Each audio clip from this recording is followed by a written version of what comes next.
Uh, Thank you for asking me to be part of this course, Hammad. I think it's a good initiative.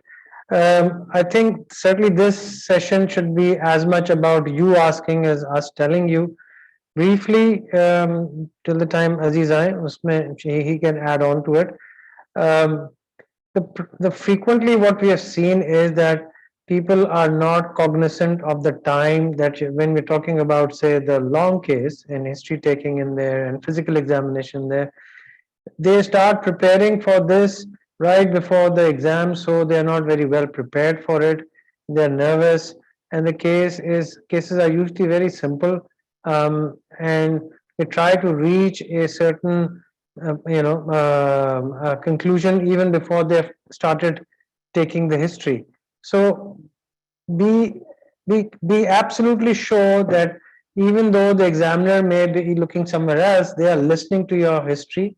They've actually taken a history, they know what it is, and they are looking for the things that you miss. So for history and physical examination, it is very, very important that you have practiced it in the time available.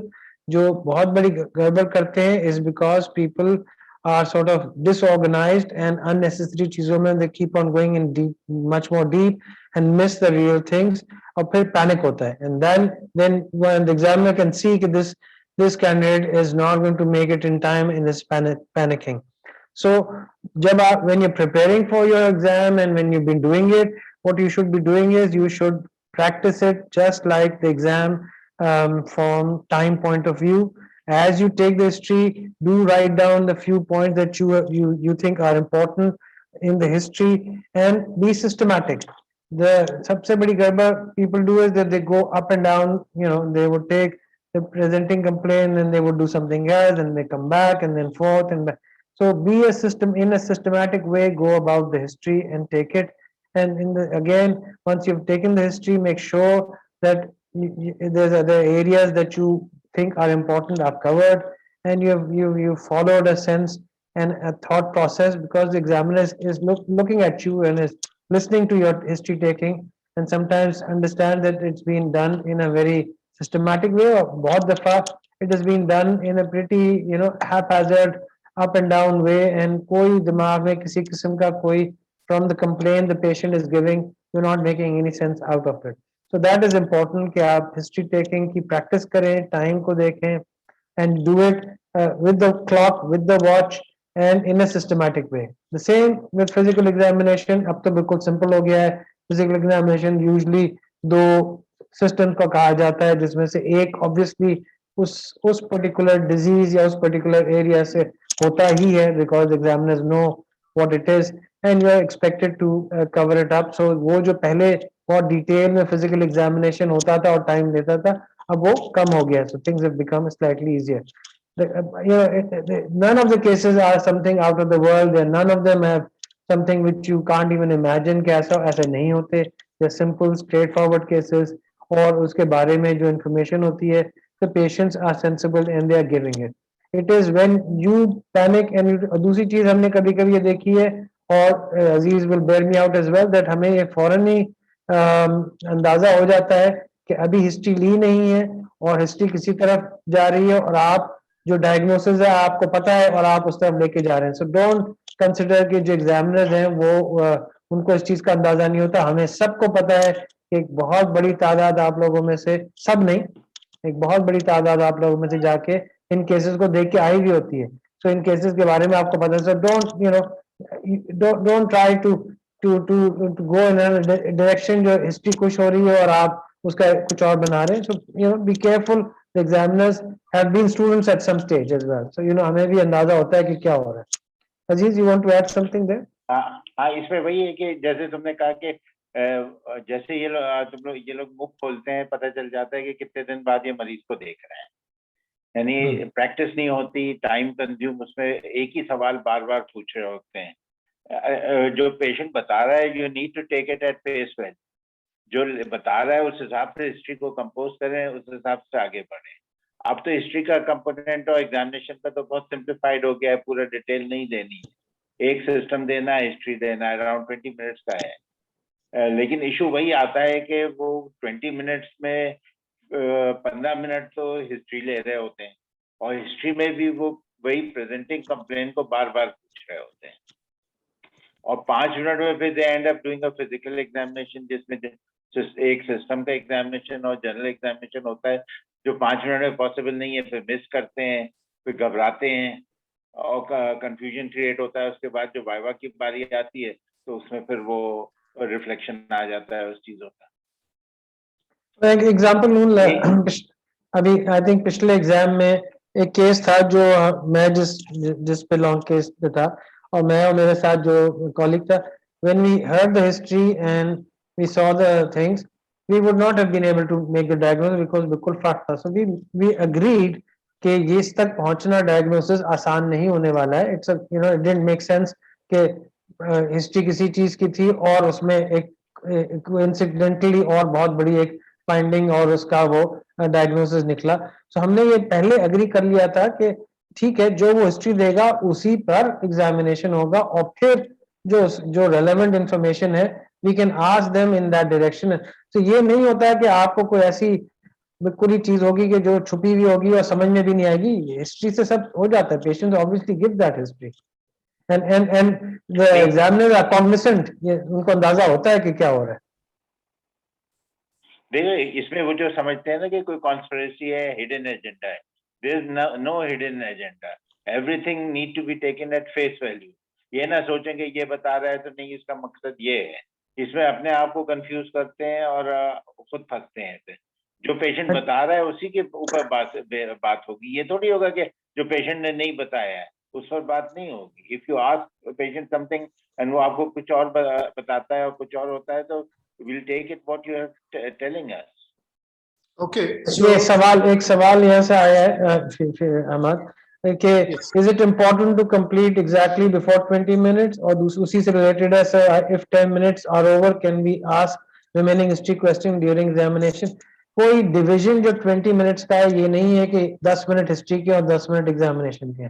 20 minutes are given to you, कोई examiner आपको disturb नहीं करेगा accept के remind कर देगा कि जी 10 minute हो गए, दैट्स अबाउट ऑल। आप सारे 30 मिनट में हिस्ट्री लें या 1 मिनट में हिस्ट्री लें, 19 मिनट्स में एग्जामिनेशन करें, that's up to you. The whole purpose is to just to remind you कि half way is there, that's what it is. अगर आपके 10 मिनट में हिस्ट्री नहीं होती है, 11, 12, 13 में होती है, फाइन। ये याद रखें 20 मिनट के बाद 1 मिनट भी एक्स्ट्रा नहीं मिलेगा, उसमें आपको हिस्ट्री भी करनी है, आपको अपना एग्जामिनेशन भी करना है, आपको उसको अपने थॉट को कलेक्ट भी करना है, जो पॉइंट्स आपने उससे पूछे उनको किसी तरीके से ऑर्गेनाइज भी करना है, क्योंकि आप वो पूछ चुके हैं, हम सुन चुके हैं। अब आपसे जब सवाल किए जाएंगे और आपने पूछे नहीं होंगे तो you will not be allowed to make it up at that stage. हमें पता होगा कि आपने सवाल पूछा, लेट्स से पास्ट हिस्ट्री में आपने पूछा ही नहीं कोई चीज और हमें पता होगा, तो ये फिर आप अपनी तरफ से बना नहीं सकेंगे। तो दैट इज द पर्पस। कोई एग्जैक्ट ये नहीं कि जब 10 मिनट हो गए अब एग्जामिनेशन करना शुरू, नहीं, 20 मिनट का है आपके पास, उसमें आप कुछ ना करें, सब कुछ कर लें, किसी तरह से भी करें। ये हम आपको सिर्फ ये एडवाइस करें एक ऑर्डरली तरीके से करें ताकि मिस ना करें। और उसमें यह है कि डीआरई सिर्फ यह है कि वो आपको करने से पहले एग्जामिनर से पूछना होगा कि whether we allowing you to do it or not, बाकी आप पूरा एग्जामिनेशन कर सकते हैं।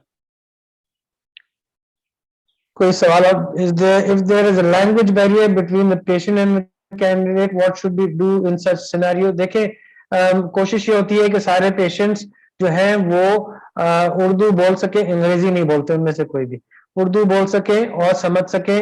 अदरवाइज जो है, अगर and we sometimes have candidates who are not from Pakistan, कोई नेपाल से आ जाता है, उस केस में since they have actually studied और many of them actually understand Urdu, that's okay. अगर नहीं हो तो examiner will then help you in terms of translation.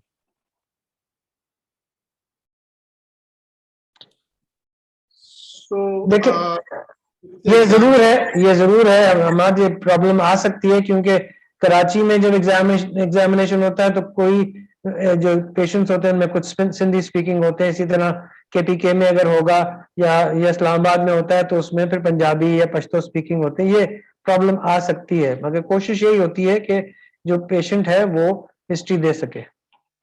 उसमें बात दफा ये होता है कि एग्जामिनर हेल्प आउट कर देता है, अगर ट्रांसलेटर नहीं है तो एग्जामिनर भी बता देते हैं देखो वहाँ हम लोग बैठे हैं, कोई खींचने के लिए नहीं बैठे हैं. We are there to help you and जज यू. उसमें यह है कि अगर तुम प्रॉब्लम जेन्युइन इशू हो रहा है तो विल हेल्प यू आउट. अगर पेशेंट नहीं बता पा रहा है, प्रॉब्लम है, तो most of the time will help you out. नहीं तो कोई तुम्हें ट्रांसलेटर प्रोवाइड कर दिया जाएगा. Question is, if a candidate asks questions up to the mark but is unable to present or misses something during presentation, then what? अगर आपने सवाल पूछ लिया है और हमें लगता है कि वो रेलेवेंट था, दैट्स फाइन. अगर आपसे आपने उसको उस वक्त बताया नहीं जब आपसे, तो बहुत सारे एग्जामिनर्स आपसे पूछ लेंगे. फॉर इंस्टेंस, आप किसी वजह से कोई चीज बताना भूल गए और आपने पूछा था, तो एग्जामिनर आपसे जो है will ask you and then you are in a position to answer. Do the examiner's mind a haphazard history? Very much so. Absolutely. एक haphazard, disorganized, बेतुकी history, बहुत मुश्किल होगा कि अब आप एग्जामिनर को कन्विंस कर सकेंगे कि आपको आता है, क्योंकि you are now at the end of your fellowship. अगर हिस्ट्री भी लेने नहीं आती ढंग से, तो फिर really is a problem. If you ask certain questions from history of presenting after we have completed the procedure, will that be acceptable? देखिए, थोड़ा बहुत 19-20 तो हो जाता है, हो सकता है, and we give you the benefit कि कोई चीज पूछने में भूल गया, as long as, मगर ये आप ये ना करें कि आप बिल्कुल ही सर पे उल्टा कर दें and then things go completely haywire. In Lahore, where there was a Punjabi patient, most candidates from KPK don't know about ABC of Punjab. That is true, and I think that is something the examiners need to be careful, and I think should be there. After narrating history examination in English, discussion in Urdu because of pressure is a. This is not a language exam.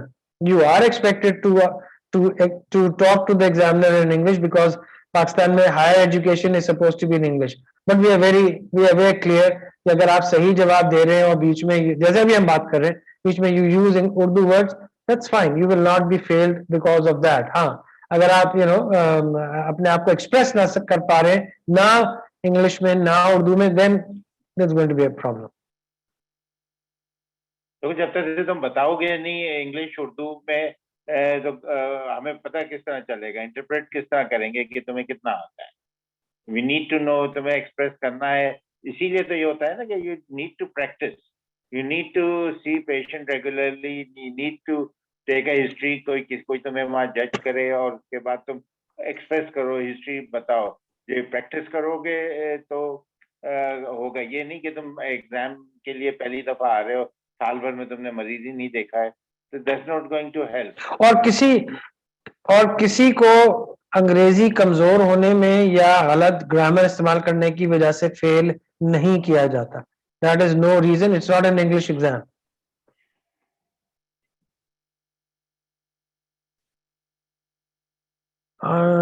कोई और सवाल? अच्छा, physical examination के लिए भी जो है ना, होता ये है कि सारी चीजें लेके आ रहे होते हैं और कंफ्यूज हो रहे होते हैं, अपनी चीजें गिरा रहे होते हैं, तो उसको इट्स बिकॉज नर्वस होते हैं लोग. तो उसको थोड़ी सी प्रैक्टिस करें. अपने जो इक्विपमेंट आप लाते हैं, जो सारा चीजें उसके साथ किस तरह से करना है, उस वक्त फिर परेशान हो रहे होते हैं. तो कभी कुछ नाप रहा होता है, कभी कुछ देख रहा होता है, इस बिकॉज उससे एग्जामिनर को लगता है कि उन्होंने पहले किया नहीं है.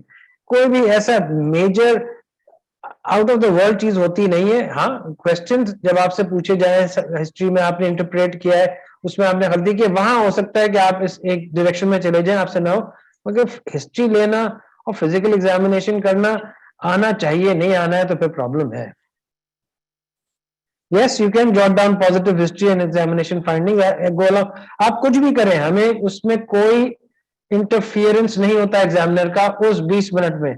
आप चुप करके बैठे जब भी ठीक है, आप बोलते रहें, अगर आप पूछ के लिखते रहें, आप जो भी करें, एग्जामिनर देख रहा होता है, सुन रहा होता है और ये समझ रहा होता है. अच्छा, दूसरा जब कैंडिडेट आता है तो पहले कैंडिडेट से सवाल भी हो चुके होते हैं, हिस्ट्री वो पेशेंट दे भी चुका होता है, बहुत सारी चीजें बता भी चुका होता है.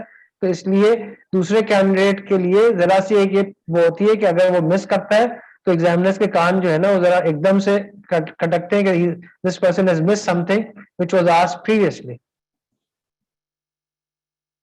अगर एब्डोमेन एग्जामिन करना है तो एब्डोमेन करना है. You don't have enough time कि आप लिम्स भी एग्जामिन करोगे, और वो करने का टाइम नहीं होता.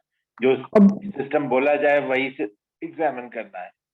और बिसाइड्स अगर आपको एब्डोमेन एग्जामिन करने का कहा है और आप उसके जो है वो चेस्ट ऑस्कल्टेट करते हैं या लोअर लिम्स या नर्वस सिस्टम को देखते हैं तो एग्जामिनर क्या सोचेगा? बताओ क्या सोचेगा? एक सिंपल इंस्ट्रक्शन नहीं फॉलो कर सकते तो क्या ये कैंडिडेट जो है आई मीन ठीक है उसका वाइवा सब कुछ बहुत अच्छा है मगर जो इंप्रेशन होगा वो ये होगा कि क्या ये कैंडिडेट अगर सिंपल इंस्ट्रक्शन फॉलो नहीं कर सकता तो क्या ये एक इंडिपेंडेंटली एक कंसल्टेंट यूरोलॉजिस्ट हो सकता है? I mean, इसमें कोई वो चीज नहीं है। हाँ, अगर आपने क्लियर सुना नहीं है जरूर पूछ ले, सर यही एग्जामिन करने का जरूर पूछ ले, कोई माइंड नहीं करेगा। अगर आपको ये लगता है कि किसी का सीए प्रोस्टेट है और आप लोअर लिम्ब वीक, अगर आपसे नहीं कहा गया है यू कैन आस्क कि मुझे ये लगता है can I do that, don't start of automatically. ठीक है, अगर आप पूछेंगे एग्जामिनर कहता है हाँ कर ले, वो कहता है नहीं ना करें। इफ यू मिस सम, अगर पूछोगे तो ये उससे एक और तुम्हारा पॉजिटिव पॉइंट होगा कि यू अंडरस्टैंड तुम्हारा कॉन्सेप्ट क्या है, where which direction you are heading. तो व्हाट अबाउट ये तुम्हारा पॉजिटिव पॉइंट आएगा। पूछे बगैर करोगे तो समझ ही नहीं आएगा कि लगेगा कि तुम्हें कुछ आता ही नहीं है। What about when we miss something in history examination? If you miss something in history examination, then you missed it. There's nothing you can do about it. If it is critical, it's unlikely that you will pass. सीधी सीधी बात है यार, अगर आप उसकी history में कोई बहुत important चीज भूल जाएंगे, पूछी नहीं होगी, इसका मतलब ये आप लेते नहीं रहे, उस दिन की सिर्फ तैयारी करके हैं, तो फिर एग्जामिनर आपसे पूछेगा। हो सकता है you may make it up, but chances है कि जरा मुश्किल होगी। What about chest auscultation for GA fitness? आप एनेस्थेटिस्ट नहीं है, आपसे इस वक्त GA फिटनेस के लिए नहीं कहा जा रहा। आपसे अगर कहा गया कि चेस्ट एग्जामिनेशन करें because there is a finding, then you have to do it, otherwise आपके टाइम नहीं होता। यू डू एग्जैक्टली व्हाट होगा क्या, take the history, examine general, do a general examination and one of the system जो आपको शुरू में बता दिया जाएगा, बस just stick to that, that is good enough. आपने नहीं किया तो कोई आप पे पेनल्टी नहीं है। आपको जैसे एक सवाल पूछा था कि वीकनेस का, लेग्स का, आप ये सवाल पूछे एग्जामिनर से कि मैं ये करना चाहता हूं, अगर एग्जामिनर कहता है करो, कर दे, अगर कहता है नहीं, that's fine, because don't have to do beyond what you have been asked. Back should be examined in abdominal examination also if the command is to examine suprapubic region. What do you think? अगर आपको लगता है कि उसको करना चाहिए तो हाँ, उस एग्जामिनेशन उसके, अगर जो शॉर्ट केसेस होते हैं उसमें इधर उधर जाने की जरूरत नहीं होती, मगर अगर लॉन्ग केस है और फिर सुप्राप्यूबिक रीजन में कोई ऐसी चीज है आपको लगता है कि उसका बैक से कोई इफेक्ट है तो आप जरूर एग्जामिन करना चाहिए। Okay, I think you need to be clear about a few things. And let me just, for the sake of those who are taking the exam for the first time, to know that you have 40 minutes to do a history and physical examination of two areas. One is abdominal mostly, with which you can either have general examination or you can have chest examination, or you can have neurological examination or myofascial examination, etc. About the specific examination for the short cases, the instructions are very specific. So if you are asked to do an inguinoscrotal examination, you're not asked to do a rectal examination, you're not asked to do a abdominal examination, right? So be very clear on short case and long case. For long case, you have to do a complete abdominal examination, which includes inguinoscrotal examination. Most examiner would ask you not to do a rectal examination because I think it's unfair for people to keep poking fingers on the patient time and again. But if they do, then you probably would do the rectal examination as well, right? Usually, Hammad, usually long case में examiners do agree for rectal because there are just two people who are going to examine that patient. Yeah, but short cases में it could happen. Most of the time अगर positive finding कोई होती है तो जब भी DRE allow करते हैं, अगर पॉजिटिव फाइंडिंग नहीं है तो फिर मोस्ट ऑफ द टाइम उसे अलाउ नहीं करते हैं। Agreed. तो ये एक अगर डीआरई कर रहे हैं तो then you should think about ये इनके एक पॉजिटिव के कोई ना कोई इसमें रेक्टल में डीआरई में कोई पॉजिटिव फाइंडिंग है। अगर पॉजिटिव फाइंडिंग नहीं है तो most of the time allow नहीं करते हैं. Okay, so if some of the examiner would not let you do a rectal examination, I mostly don't. So in that situation, they will inform you of what the findings are, so you can interpret a complete examination thing and make a history, make a differential diagnosis, right? So the question about that if there is an AVF examination, which is arteriovenous fistula, can we examine the contralateral hand? Yes, you're allowed to do that, but remember, a short case is very short. You have only 3 minutes to do an examination of a specific area. So उसमें अपने inch tape निकाल के और wound के size 3 millimetre और 4 millimetre और 3 centimetre नापना ना शुरू करें. Do a pertinent. This is what is being observed. That do you know how to examine a specific area? This is what about short case. And be ready to answer questions on that clinical situation. So it's all about what you have learned as a medical student, as a final year student. I'm really very, very shocked to see the way people do an inguinoscrotal examination. 90% don't know how to do an inguinoscrotal examination, which is really very sad, because that is the center of all findings in physical examination in urology. The rest comes from imaging. I mean, your abdominal examination, unless it's a big finding, it's coming from ultrasound or CT or things. So what is apparent in physical examination, it is what is in the inguinoscrotal and digital rectal examination findings. And if you don't know inguinoscrotal examination, it's very sad situation. So please do focus on how to do an inguinoscrotal examination. What to examine in suspected renal allograft patient? I don't know the question. What I mean, have is it a long case or is it a short case? That's important. So in a short case scenario, if you have somebody who has had a renal transplant, what you need to do is what you would do. A patient comes to your clinic that I have a history of renal transplant 2 years back, 3 months back, 5 years back. And then you would examine the area, you would look for scar, you would look for hernias, you would look for local complication, the temperature, palpable, bruit, etc. So this is something that you guys have learned in as a final year student many years back.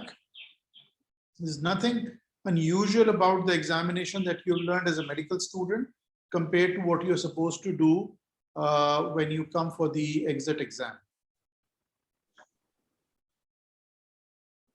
And if it is a long case, then obviously then you are expected कि उसके और क्या है, you know, if somebody's got a graft and is there is, you know, if it's a long case, the abdominal examination, all of it would be required, and you would also have to do some other general examination, because it could be that there's been some surgery done for the opposite side kidney or whatever.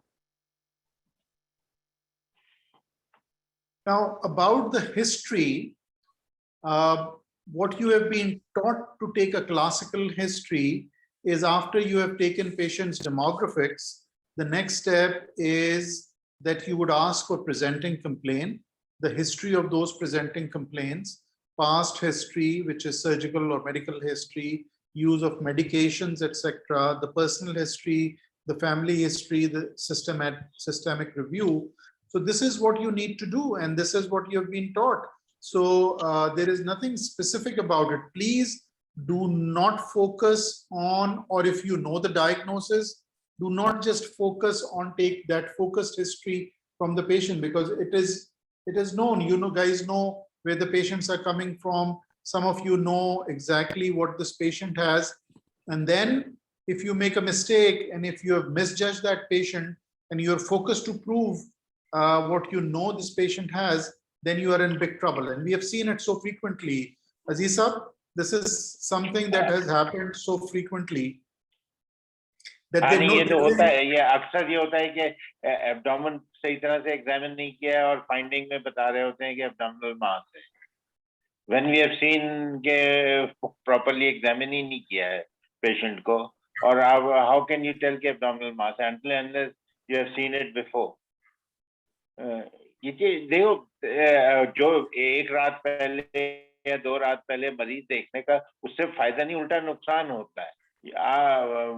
Best thing है जैसे clinic में एक patient को approach करते हो with open mind, you don't know what the diagnosis is, you try to work for the diagnosis rather than के आप पहले ही से आपको पता है कि डायग्नोसिस क्या है, and you try to fit those thing into the picture, यानी कि वो स्लॉट्स में भर रहे होते हो तो वो तो फौरन नजर आ जाता है, पता चल जाता है कि ये there's something fishy going on here.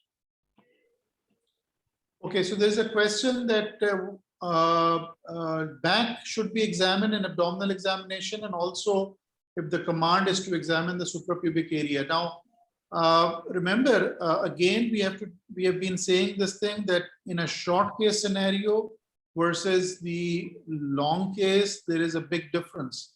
When you're doing a long case, it's your prerogative that you can examine areas in the domain that we have asked you to examine. In the short case, you have to focus on that particular area. I mean, you should not go around and you want to do the back or the front or this, that, and other, which is not specifically mentioned. So only do examination of the area which is marked for that particular case. So just to recap for those who are going to sit the exam for the first time, when you are going for the long case, there will be a bell, you'll go in, and there will be two examiners sitting with the patient who know the patient, and they also have the investigations of the patients. You would be told that you have time for taking history examination, and in the middle of that time, you'll be reminded that halfway is over. So you will take your history, you will do your examination, you should put it down, and when the bell rings, then the first examiner will ask, whoever it is, will start asking you questions till the time the bell rings, and then the second examiner will ask you questions. And that's the end of the long case. When it comes to the short case and you enter the area where there's a patient and two examiners, there will be a clear instruction written there somewhere, either on the wall or bed or whatever, that what you have to do. It will probably say clearly, examine the groin, examine the inguinal region or the head and neck, whatever it says. And just start doing that, because for short cases, time is not enough. You would have just finished it, and then the examiner will start asking questions, and then there'll be another bell, then that's the end of that particular short case, and you'll move on. So be very clear about time, precise, and be conscious about it, because that is important. दूसरी चीज है कि patient की modesty का ख्याल रखना है. जौहर जो कह रहा है बिल्कुल एग्जैक्टली के बाद दफा होता है कि पेशेंट को एक्सपोज आपने छोड़ दिया है, चादर प्रोवाइड की जाती है, पेशेंट को चादर से कवर करें. ऐसे भी एग्जांपल देखें कि पेशेंट के सारे कपड़े उतार दिए, उसे बिल्कुल नंगा एक्सपोज करके छोड़ दिया है और उससे उसी हाल में उसे वॉक करा रहे हैं. That what we have seen is done to the patient. This is not right. Patient की मॉडेस्टी का ख्याल रखना है जैसे क्लिनिक में करते हैं. That's what we are all saying कि जैसे क्लिनिक में मरीज आता है, आप क्लिनिक में देखते हो, एग्जामिन का हिस्ट्री लेते हो, examine, that's the same thing that you need to do. इससे ना ज्यादा मांग रहे हैं ना इससे कम मांग रहे हैं. Should we, correctly pointed by Dr. Johar about being, courteous to the patient and how you talk to them and cover them up, and because इससे एक impression ये पड़ता है कि आप जो आए हैं एक तमीज से मरीज को कर रहे हैं, सिर्फ अपने एग्जाम में इंटरेस्टेड नहीं है, मरीज में भी इंटरेस्टेड है. The question when somebody is asked is, should we do inguinoscopal examination first in standing or supine position in short cases? If you don't have to do it first. If you see inguinoscopal examination and you find that there is something that you need to examine, especially a varicocele, or if you're looking for something else in standing, then do make them stand, do make them cough, but after you've done supine karke, and then you make them stand and do that. So say yoga ke because it could be something that you don't need to do that for it. We have patients who speak Sindhi, Balochistan, and we do speak their language in clinic to make them comfortable telling their problem. Are we allowed to do the same in the hall, keeping in mind that the examiner may not know the language? Well, that's a good question. I think you should try and ask questions and history in the language which the examiner understands, English or Urdu. And if the patient is not complying, is very, is very is in a regional language that he's speaking, and you understand it, then do use some of those words so that it's a sort of mixture, and you're trying to make the patient comfortable. Most examiners can pick up what is happening, so it can happen. मगर ये ना करें कि अगर कोई जबान regional language है तो जाके पूरी की पूरी उससे हिस्ट्री ले लें उसी में. ट्राई के थोड़ा मिक्स्ड हो. Aziz, would you add something to that? नहीं, यही है कि लैंग्वेज बेसिकली पेशेंट को अंडरस्टैंड करना है, और you need to show the examiner that you know to take a proper history and examination. Basic मकसद यही है कि 20 मिनट में यू हैव टू शो एक कंपोनेंट आपको आता है. You know how to treat the patient, how to approach a patient, how to treat a patient, और किस तरह करना है. जो पेशेंट को इंटरप्ट करना है, देखो इंटरप्ट करने का आप क्लिनिक में भी करते हो. अगर पेशेंट रैम्बल अराउंड कर रहा है तो then you take a particular कहानी. पेशेंट तो आमतौर पर कहानी शुरू करता है, बचपन से शुरू करता है, लेकिन you try to guide them in a gentle possible way without बदतमीजी किए बगैर या उसे रूड होए बगैर. That's the art of taking history. वो जब भी आर्ट आएगा. It's according to seniors. Sometimes it is asked that when you do a practice, देखो the examiner will help it out. No, yeah, this is not a correct assessment. Okay, according to seniors, sometimes it's asked that a single question from the patient to reach the diagnosis. What type of question shall it be? देखिए short question, short cases में आपको you're not asked to ask a question. You're not even allowed to ask a question.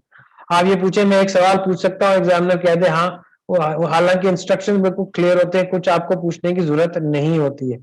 जो long cases है that is about asking and it's about history. So ये this doesn't make sense कि पता नहीं आपके कौन से सीनियर ने आपको क्या गाइड किया है. तो ऐसा कोई चीज नहीं होती कि एक ही सवाल पूछो और उसमें बता दो, ऐसा कुछ नहीं होता. देखो शॉर्ट क्वेश्चन में यूजुअली अगर बार दफा कैंडिडेट कहता है can I ask a question, usually उसका रिस्पॉन्स होता है नो, लेकिन क्या पूछना चाहते हो, why. That's a way to start a viva. You don't ask the patient, लेकिन आपको क्या पर्टिनेंट क्वेश्चन क्या पूछना चाहते हो और क्यों पूछना चाहते हो. That's a way to start the viva.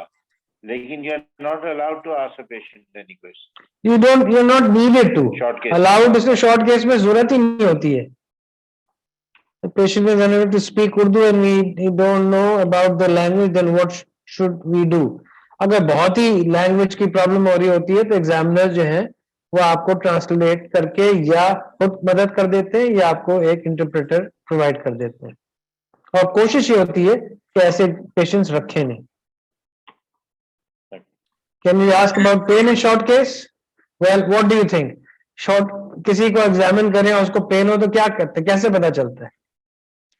Secondly ये याद रखिएगा कि एग्जाम में शॉर्ट केस में आप लोग बहुत होते हैं और एक ही आदमी को बार बार आके पोक करके करना होता है, तो ऐसे पेन वाली चीजें रखी जाती नहीं है. वो भी बेचारा मरीज है, इंसान है, और उसका वी आर अवेयर कि उसको पेन होगा तो हम उसको नहीं रखते.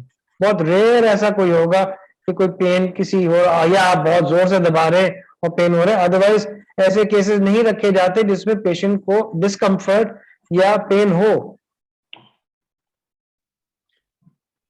नहीं, और आपको अगर रफ हो रहे हो पेशेंट के साथ बहुत ज्यादा तो पेन होगा, that goes against you.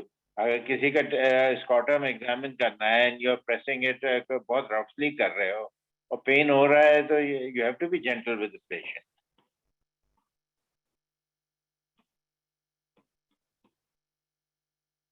When you start off your short case, you would say that my name is this, and I've been asked to examine this area. Do I have your permission? And do you have any pain in this area? You are allowed this much of a conversation. And this is obviously you need to do. one of the things that you guys keep saying that we are part of the team which is treating you. This is something that a lot of residents say when starting off a history or seeing a short case. You are not, neither are we. None of the examiners, it's very unusual if one of the examiner is actually the patient's treating physician as well. So please do not say a wrong thing. This is a lie. So avoid these kind of conversation. A chaperone is needed in history taking in female patients or just examination? Well, we are the chaperone as far as the history is concerned, but when it concerns the physical examination, generally we avoid female patients, or we would provide you with a lady who will be a chaperone. And what if the patient becomes aggressive or won't allow you to take history? The examiners are there. They usually have already spoken to the patient that there will be people who will come and will ask you questions. So be kind enough. And we are also hearing what's happening. The aggression can only happen if you give that patient pain, or if your manner of asking questions is in a way which is upsetting the patient. So luckily urology here, it's not psychiatry where the patients have these problems, and usually urology patients are fairly straightforward and very compliant about it.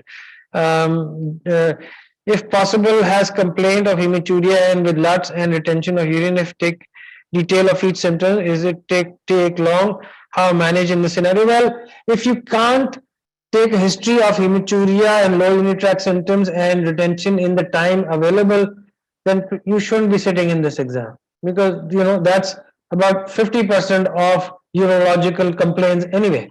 Low in males, low urinary tract symptoms or urinary problems or hematuria. So you will be able to, if you've been doing it, and then there's no reason why you should not be able to do it within that period. Her clinic में 10-15 के देखे जाते हैं. Please carry on, Dr. Aziz. मरीज इसी चीज के देखे जाते हैं कि ये नहीं आता है, ये तो बेसिक यूरोलॉजी है, ये नहीं आता है तो किसी दूसरी स्पेशलिटी, गलत स्पेशलिटी में आ गया. Okay, so I don't think there are any further questions, and I think I hope it is of some use to all of you guys who are taking exam or who are likely to take exam. There are over 100 people logged on at this moment. So I'm sure most of you either are taking exam or will be taking exam soon. So this discussion by some of the senior examiners must be a real eye-opener. So don't be misled by somebody who says things which are not correct. And I think we have tried our best to clarify the situation. I'm grateful to Dr. Aziz Abdullah, Dr. Zafar Zaidi for their precious time and to come over here and address some of these misconceptions that we may have during the physical, the long and the short case. There's one exam की date आ गई है, exam 21st, की date आ गई है क्या? 21st June. So there's one question, sir. Is it necessary to ask IPSS questions from a patient with a history of LUTs? Low urinary tract symptoms के आप उसके कैसे assess करेंगे कि कितनी severity है अगर आप IPSS type के question उससे नहीं पूछेंगे तो? I mean, I hope कि जो ये पूछने वाला है वो final year FCPS के end में ना हो. ठीक है, it may be a question somebody can ask at the beginning of your residency, मगर how will you assess LUTs if you don't ask related questions? Which one is better, sequencing or investigation, for example, in hematuria starting from urine analysis or ultrasound directly? I mean, ज़्यादातर examiners expect करते हैं कि अगर और कुछ नहीं तो आप you will just talk about some of the basic things and they'll say move on, आगे पूछें या उससे. Some say IPSS scoring is done for investigation. That's not correct. It is to assessing the degree of symptoms. It's not an investigation. It still is symptom score. What should be standard mode of introduction before long case? मेरा नाम ये है, अस्सलाम वालेकुम, और मुझे आप मैं एग्जाम देने आया हूँ, मैं आपकी हिस्ट्री लेना चाहता हूँ, मुआयना करना चाहता हूँ, आपकी इजाजत है, बिस्मिल्लाह शुरू कर दें। Right. So I think we are running out of time, and So good luck to everybody, and it's not a इतना उस टेंस उसके बारे में ना हो, और रैशनली प्रैक्टिकली जो चीजें करते रहे वही करें, इंशाल्लाह it should not be that difficult. Thank you Right. much. Thank you very much, Thank Dr. you. Zafar, Dr. Thank Aziz you. Abdullah.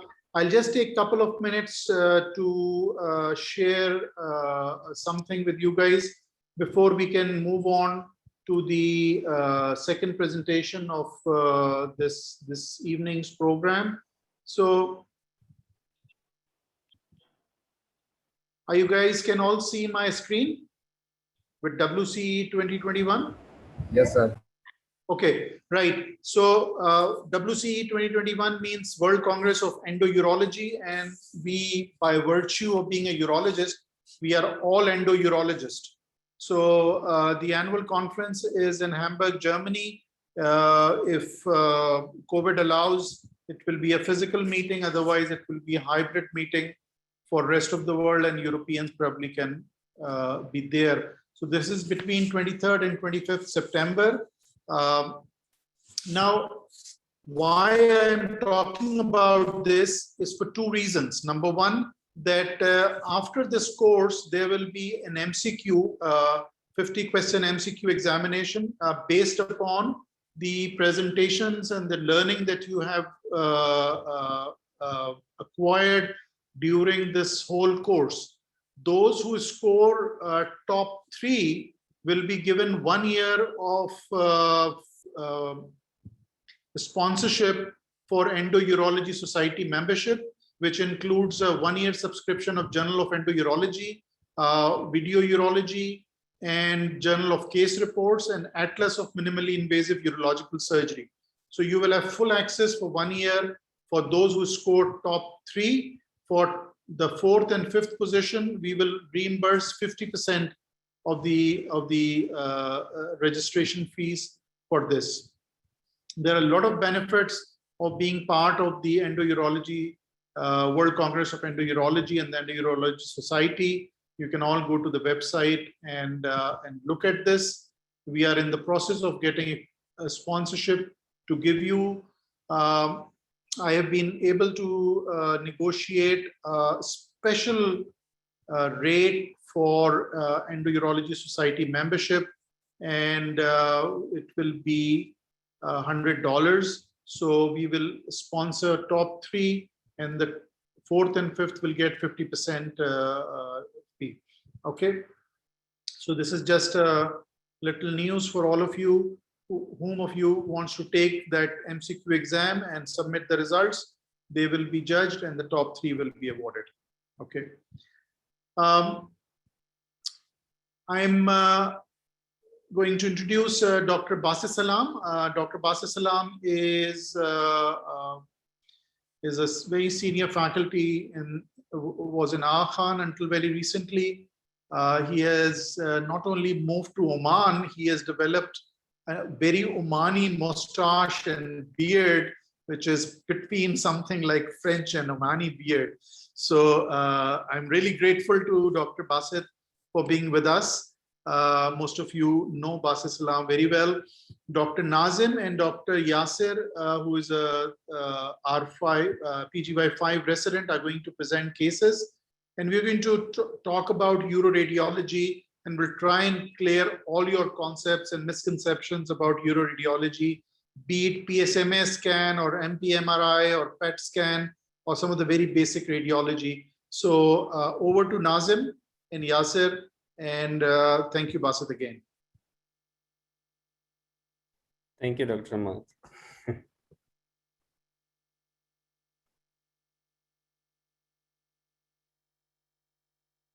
While Nazim is loading his slides, please feel free to ask your questions, and I will transmit them to Dr. Basit, and Dr. Basit can actually read them in the chat box as well, and they will answer all your questions. No question is stupid. It's only when you will be stupid when you do not know that very simple thing when you're taking an exam. So please ask them now. It's only 10 days before the exam. So clarify your concepts. Please go ahead. Yasir, you are going first, or Dr. Nazim? I think Dr. Hammad, Dr. Nazim is probably busy in the clinic. So I would just like to keep the resident busy. I have a few slides that I would like to share, and I would like to tell them little about the multi-parametric MR and the PET and the PSMA. Just a brief introduction about these things. And inshallah, I will take. Dr. Basit have the right to share a screen? Basit, you can share screen now. Okay, okay, thank you.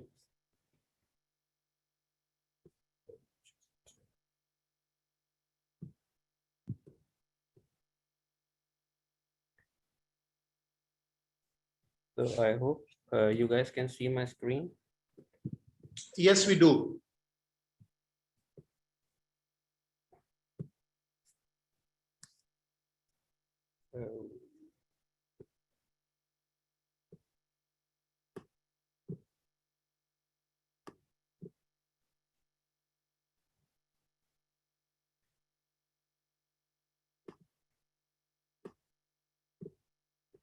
So I will first talk about the multi-parametric MR of the prostate, which has gained quite popularity, not very recently, but it is now considered established tool in the workup of patients who are suspected to have prostate cancers. So this multi-parametric MR is basically some extension of new MR sequences, because basic MR sequences are T1 and T2 weighted images, which tells T1 is primarily designed to tell you the anatomy, while T2 is one sequence in which it is easier for the person who is reading MR to pick up abnormalities, because most of the abnormalities, approximately more than 90% of the abnormalities, are seen as bright on T2 sequence. And with the extension of these sequences, the diagnosis, localization, risk stratification, and staging of prostate cancer has significantly improved. And what is multi-parametric MR? It includes additional sequences, which are diffusion weighted images and ADC images, as well as dynamic contrast enhanced sequences. There is another sequence which is called MR spectroscopy, which is not part of the MP-MR, but also is used by some centers for the workup of prostatic cancers. So the major indication for doing MP-MR is detection and localization of the clinically significant prostate cancer in patients who either have a negative biopsy or without previous biopsy. Recently, there are some centers which have started practicing biparametric MR versus multi-parametric MR. And what is biparametric MR? Biparametric MR only includes the basic sequences like T1, T2, and only diffusion or DWI sequences or the ADC sequence, and it does not include the contrast enhanced MR. And initial studies are claiming that this is also a sensitive tool, because the sequences which are included in biparametric MR tells you the relevant detail which we are interested when we are investigating prostate cancers. So the important indications is other important indication is active surveillance besides detection and localization, and for loco-regional staging of the prostate cancers. and in post prostatectomy settings for detection of recurrences. So a little about this multi-parametric MR. As I said, it includes T1 and T2 sequences, and the DWI and AD sequence, as well as the dynamic contrast enhance, which is done to see the enhancement pattern of the prostate. This is the MR image, which is showing this. Let me take the pointer first.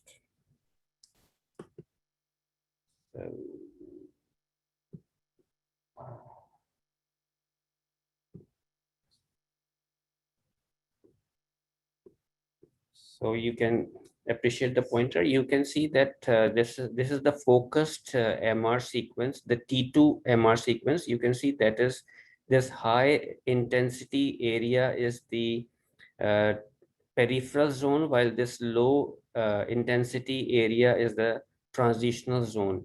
Usually on T2 sequence, this peripheral zone should appear hyper intense, like this is appearing on this left side. While if you see the right area, which is marked by this arrow, you can see a definite hypo-intense area, which is behaving differently if you compare it with the contralateral area. So this is a suspicious lesion, which on further characterization on DWI sequence is appearing bright and is showing diffusion restriction, because this is low on ATC image. And if we see it on the post contrast sequence, this is enhancing versus rest of the prostatic parenchyma. If we see a black line which is surrounding the prostate, this is the prostatic capsule, which is intact here. But if we look carefully at the area where the lesion is, we can appreciate that the margins of the capsule are indistinct. And on further reviewing this on the post-contrast sequence, you can see that there is slight extension of this lesion, with which is causing breach in the capsule of the prostate gland. Another example of a lesion which is at the peripheral zone, this one which is appearing hypo-intense on T2 and is showing diffusion restriction. It is bright on diffusion and showing low appearance on ADC mapping or ADC sequence, and again showing some enhancement on the post-contrast sequence. There is another suspicious lesion which is showing subtle hypodensity, but on the DWI it is faint and small. So nowadays we also use PIRAT classification for staging the cancers. And what is PIRAT classification? It has like 5 categories, which with category 1 as very low for suspicious prostatic cancer, and the frequency increases, and in category 5 the lesions have characteristic imaging appearance to raise the suspicion of high probability of being that as malignant. And basically, while reviewing the MR of the prostate, we look at the peripheral zone, whether the T2 hyperintensity is maintained or lost. And this abnormality, if it is seen on T2, is reproducible on diffusion weighted images and on ADC. And it is also showing enhancement on post contrast. So we based on the distribution of this lesion in the periphery or the central zone and the appearance on T2, DWI, ATC, and post contrast, we award a score, and then we classify this as on the basis of how this lesion is appearing. These are example of this is the example in which this prostate MR can be characterized as PIRAD 1, in which we see that the peripheral hyperintense rim on T2 is maintained, and we don't see any suspicious low attenuation area on T2, on ADC images. And if we come to Pirate category 2, you can see very faint hypointensity with subtle hyperintensity on ADC, showing subtle diffusion restriction on the ADC, and this is the T2 appearance of this. For category 3, or the Pirate category 3, there is hypointensity, which is better than which is appreciated on Pirate category 2, and showing diffusion restriction. But the size of this lesion should be less than 1.5 centimeter to label this as Pirate category 3. For Pirate category 4, the lesion has to show more hypointensity, which is very well pronounced when we observe this on diffusion restriction imaging, showing marked diffusion restriction. But in category 5 also, the size of the lesion must be less than 1.5. And if the imaging appearance is like category 4, but the size is greater than 1.5, then this is referred to as category Pirate category 5 lesion. So this was just a brief introduction about the MR of the or the multi-parametric MR of the prostate, with some explanation of how the Pirate is being applied to the MR images. PET scan is also very frequently used these days for the basic indication is to evaluate distinct metastasis, and we know like this is a kind of a molecular study which does the functional as well as the morphological examination of a patient who have a tumor, and it is a powerful tool in oncological imaging because it has a greater impact on the staging the disease process. And most commonly used radio tracer globally is fluorodeoxyglucose or FDG, commonly called, and it is also and its use is predominantly in all malignancies. Since this is predominantly excreted by the kidneys, and we can see it in the kidneys, ureters, and the urinary bladder, its used in uro-oncology is a bit challenging sometimes, because if the density of the isotope which is excreted and the lesion are superimposing, then it is sometimes challenging to identify the abnormalities exactly. And the specific indication for doing PET scan is basically staging or disease recurrence whenever this is suspected. And in prostate cancer, there is development of a newer agent which is gallium based, and basically it is called Psma scan, which is prostate specific membrane antigen scan. And there is a different basically for the explanation of urology result. It is basically a glycoprotein kind of thing, which through which the isotope is attached, and this has a tendency to go towards the cancerous cells of the prostate cancer, and it lights up when we do the examination like we do a PET scan. But the specificity and sensitivity of this for detecting a tumor or residual or recurrent disease is higher, and it is used in challenging cases. It's not very frequently used as the first line, but it is used in cases who are challenging or who have diagnostic dilemma. So this is basically image from the PET scan. This is the plain CT that that is always complemented with the PET scan. This is the image of the PET scan when the isotope has been injected. You can see the physiological activity in the gut, but if you see this area which is marked by this arrow as well, it is showing markedly increased radioisotope uptake. This is, if you see on the CT, is a lymph node which is just anterior to the inferior vena cava, and when we fuse these two, the CT and the PET, you can see that this is appearing as a very bright area.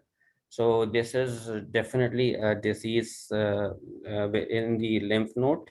And if you see disease in this location, the para-aortic region, the stage changes.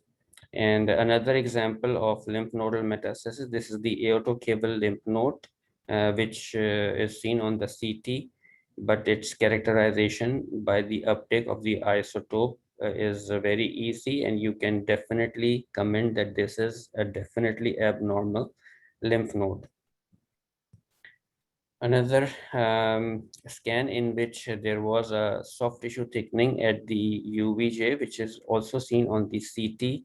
And if we see that this is showing marked increase in the radioisotope, and on fusion images, you can see, though there is activity, the physiological activity present within the bladder, but this area, which is a soft tissue thickening, is lightening up and is confirming that this is a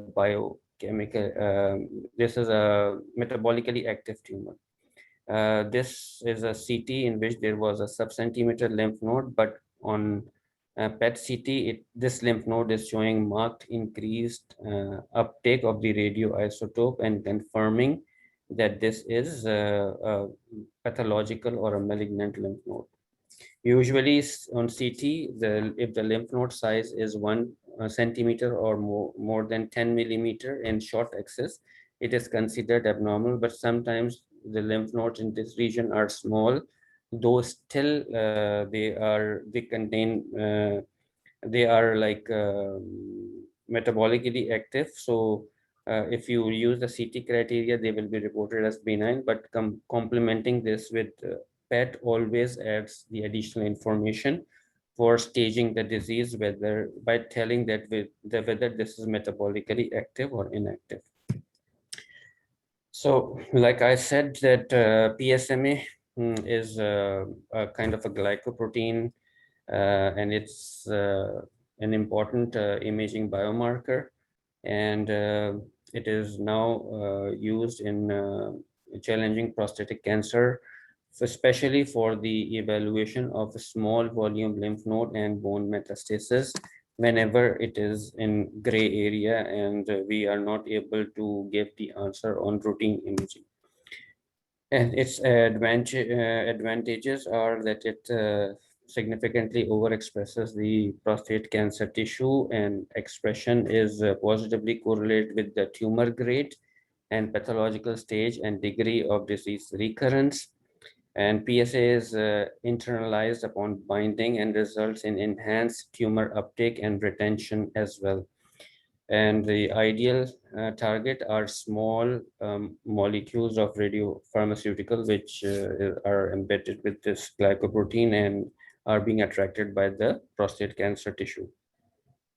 The disadvantage is that it also has physiological uptake in the normal tissues like lacrimal gland, parotid gland, duodenum, renal tubules, and ileum, which sometimes makes interpretation, but very little challenging, and it has been experiences of overexpression in several other neoplasms, like patients who have dual malignancies.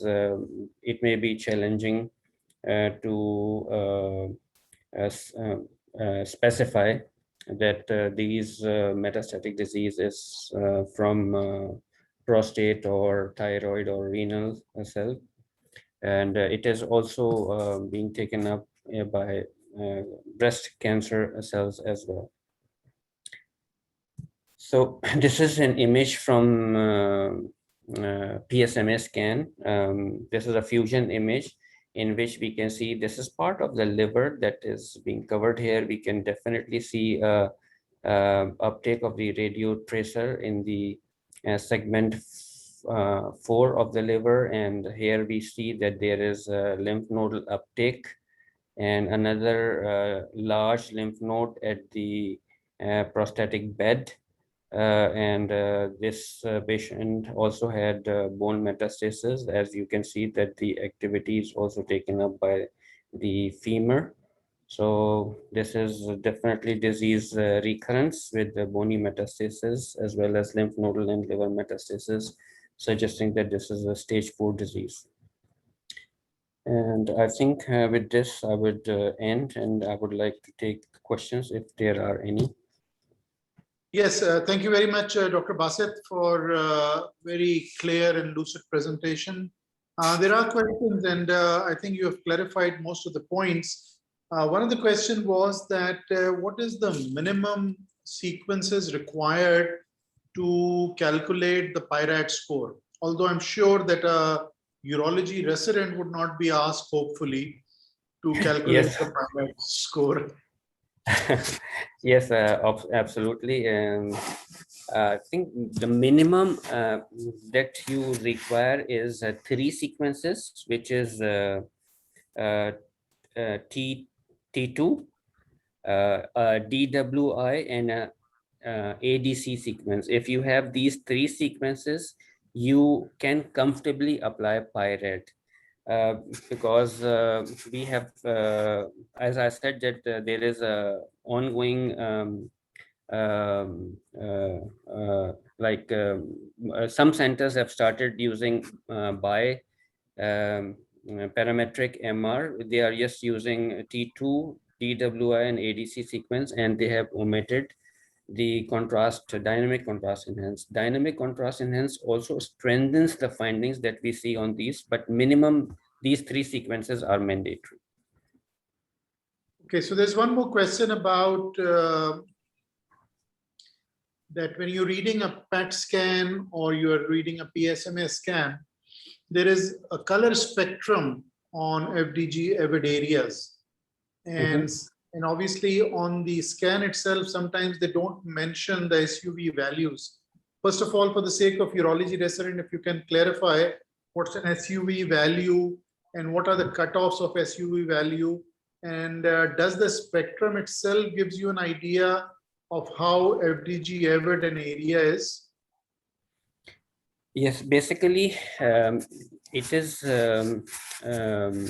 is actually not usually printed on the PACS screen that urologists and other physicians see. It is basically the nuclear physician and the radiologist who are reporting PET scan on their workstations. They have the software installed there to specifically measure the SUV values of the area where we see uptake. And usually it is agreed that if the SUV value is greater than 4, then this is considered significant for most of the tumors, including prostate and urological tumors.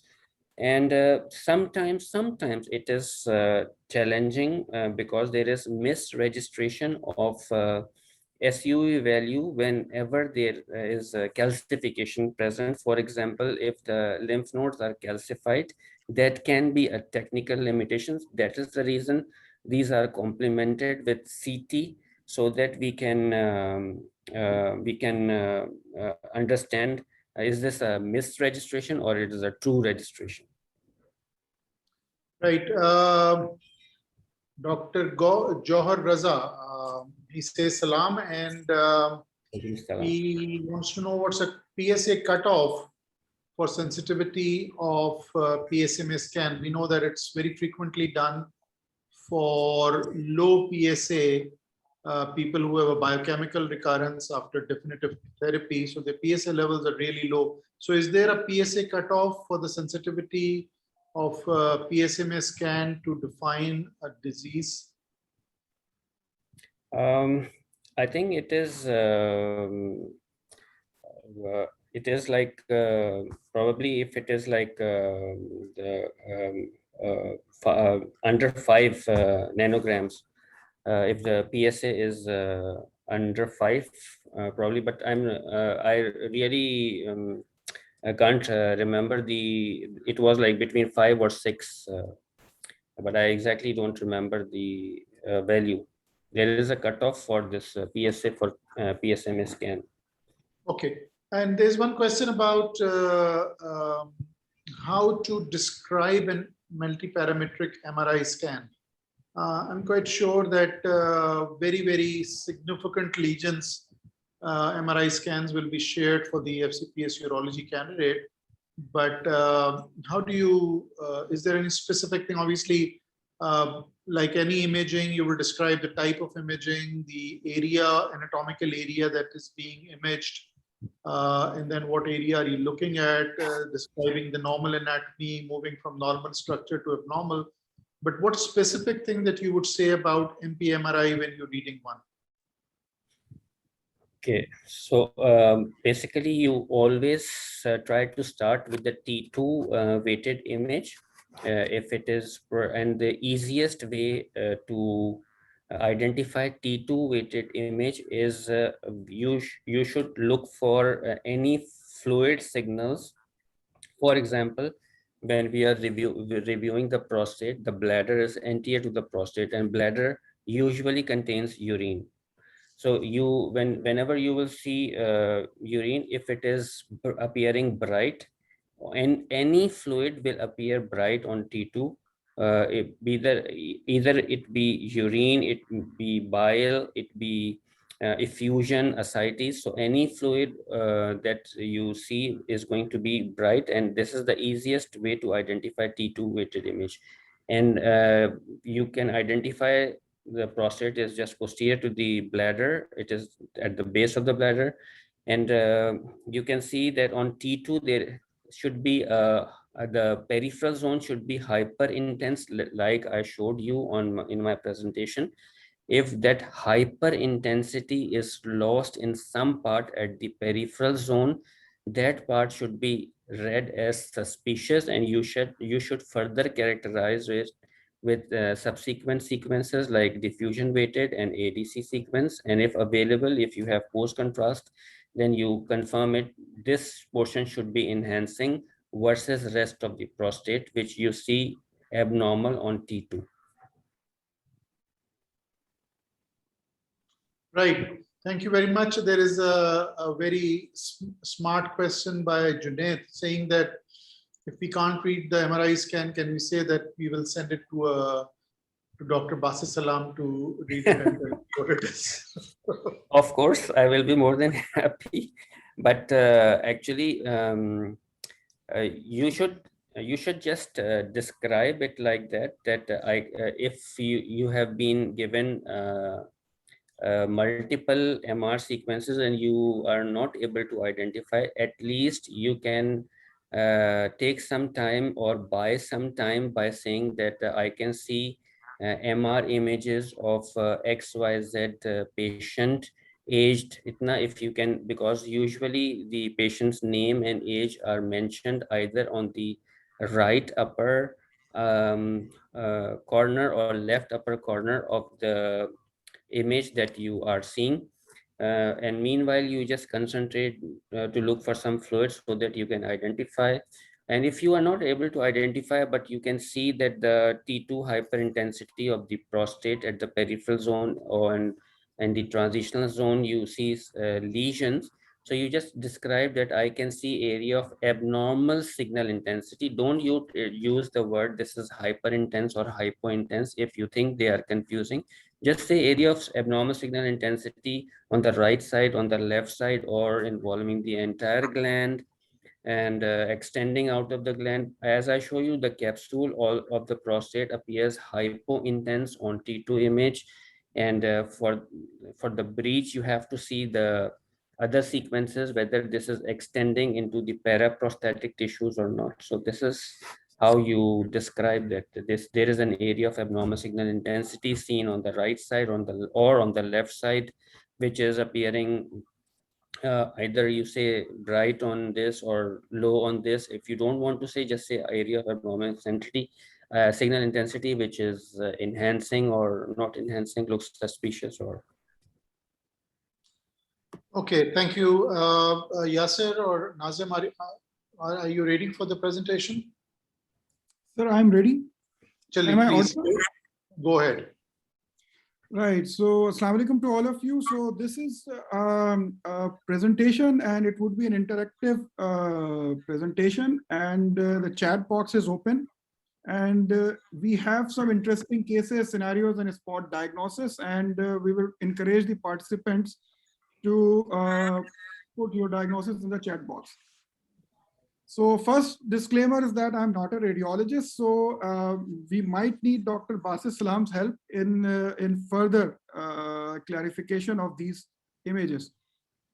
So this is the image of a 65-year-old gentleman who has presented with history of weight loss, vague abdominal discomfort, mainly on the right side, and painless gross hematuria. So 3 sequences. So you can put the diagnosis in the chat box.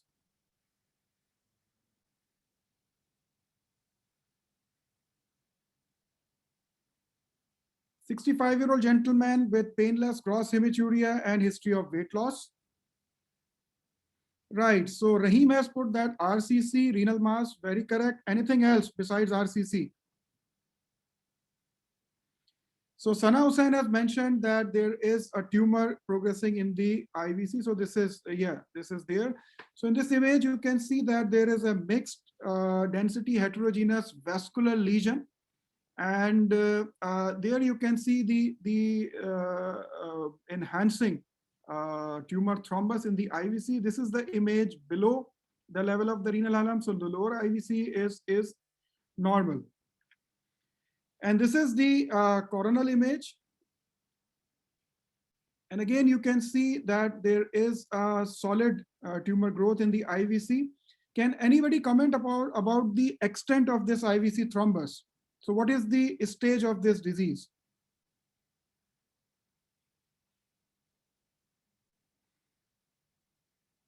So what is the level of tumor thrombus?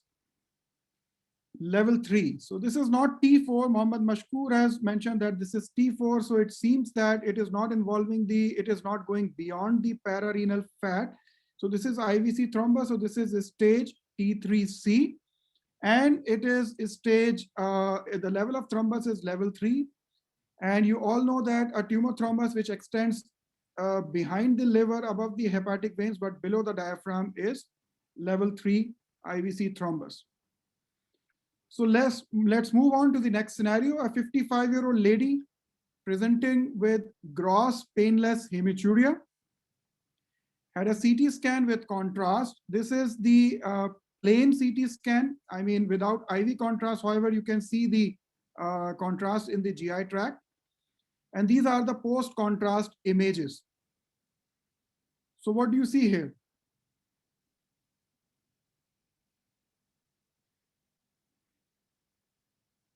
So in the plain film, you can see a cystic structure in front of the left kidney and looks homogeneous.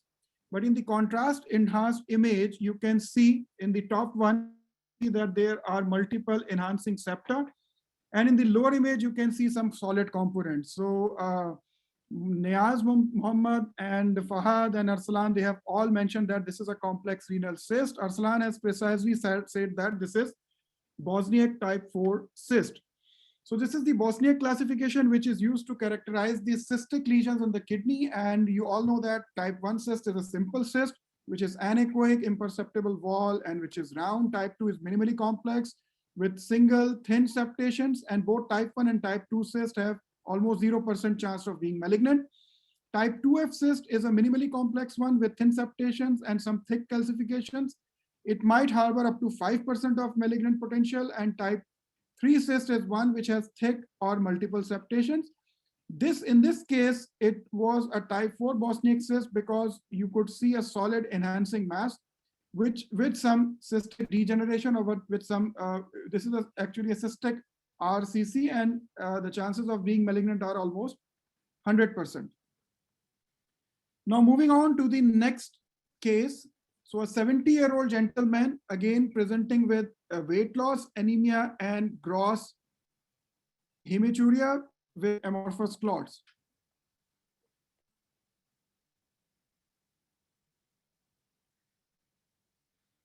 So what you can see in the top image is a plain CT scan, and you can see here that there is some hyperdense area arising from the base and the left base and the left side of the bladder wall. Yes, so this is a large bladder growth. And this is a delayed image. These two, the top right and the bottom ones, are the delayed images. The delayed images were done to see the concomitant upper tract TCC, and in this representative image, you can see contrast in the collecting system in the renal pelvis and in the ureter with no filling defect. And here in the delayed image, you can see the contrast settling down at the dependent portion of the bladder with some filling defect. These are the images of same patient, the reconstructed coronal and sagittal images. And again, you can see a broad-based, solid appearing or large bladder growth. So Saad has mentioned that it might be involving left UVJ. Yes, but obviously you would need more images. And but apparently on the image which we of the upper tract, we did not see any hydronephrosis. But obviously the area is very in close proximity to the UVJ. So you would need a complete film or the complete series of CT scan to comment whether there is any UVJ involvement with proximal hydronephrosis or not. So the next image, a 50-year-old lady, she noticed a palpable lump in the anterior abdominal wall for quite some time, which is painless. She denied any history of prior surgery or history of trauma. So what do you see over here?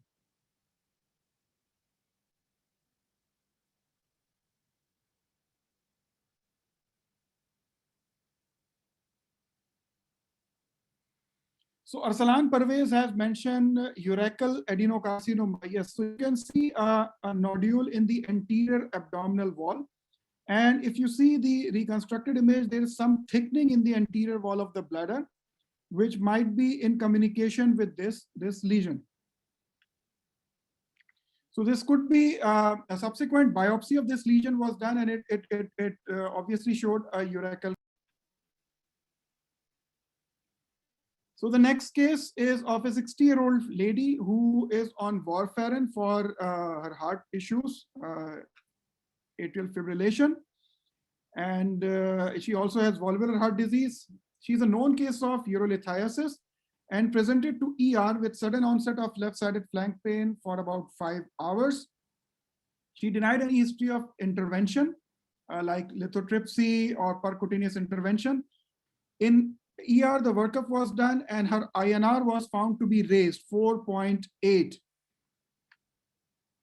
So these are the CT scan images. These are the plain CT scan images. What do you see on these plain CT scan images? What do you see on the right side first?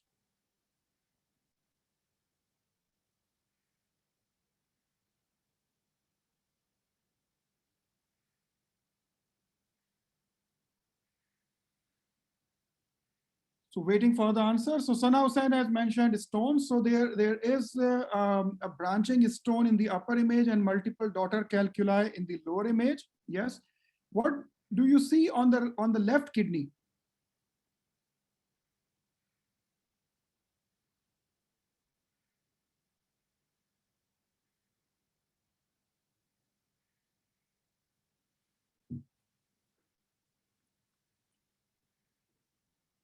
Right, so there is some element of emphysematous pyelonephritis.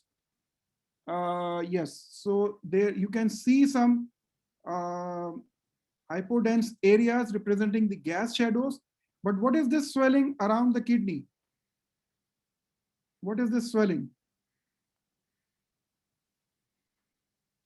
Dr. Shoaib has mentioned hematoma. Yes, this is a spontaneous perirenal hematoma. And the lower down images did not show any obstruction in the ureter. So this was an emphysematous pyelonephritis, and since the patient's INR was deranged, so there was also a perinephric hematoma. So if you compare the density of renal parenchyma versus this area, so it is slightly hyperdense as compared to the renal parenchyma.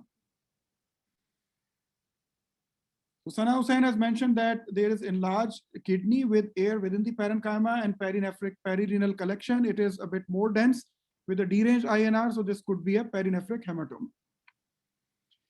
Now, this is just a simple question, what to do in case you want to have a contrast-enhanced CT scan in a gentleman with impaired renal functions. And suppose a gentleman with diabetes mellitus who is taking oral hypoglycemic agents.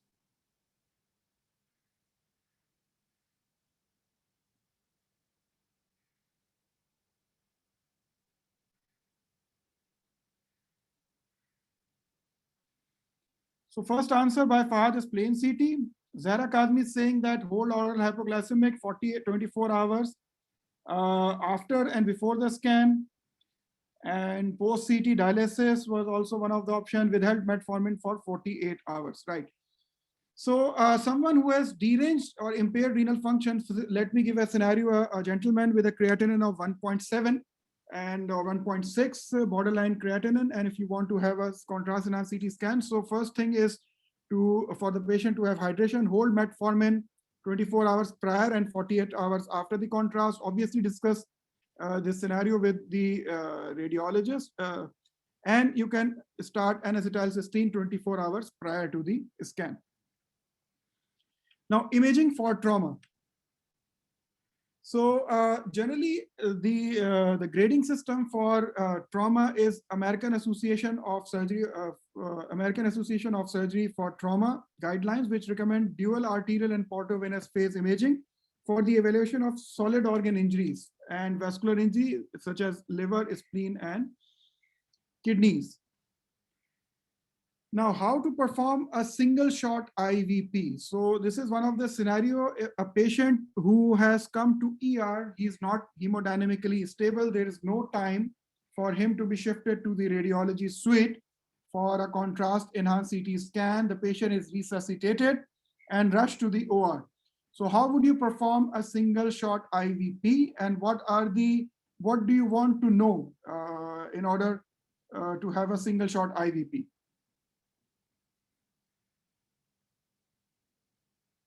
So Ahsan Rafi has mentioned and Shoaib has mentioned to see the other kidney, 2 mL per kg, and image after 10 minutes, 10 to 15 minutes to see the contralateral kidney, right?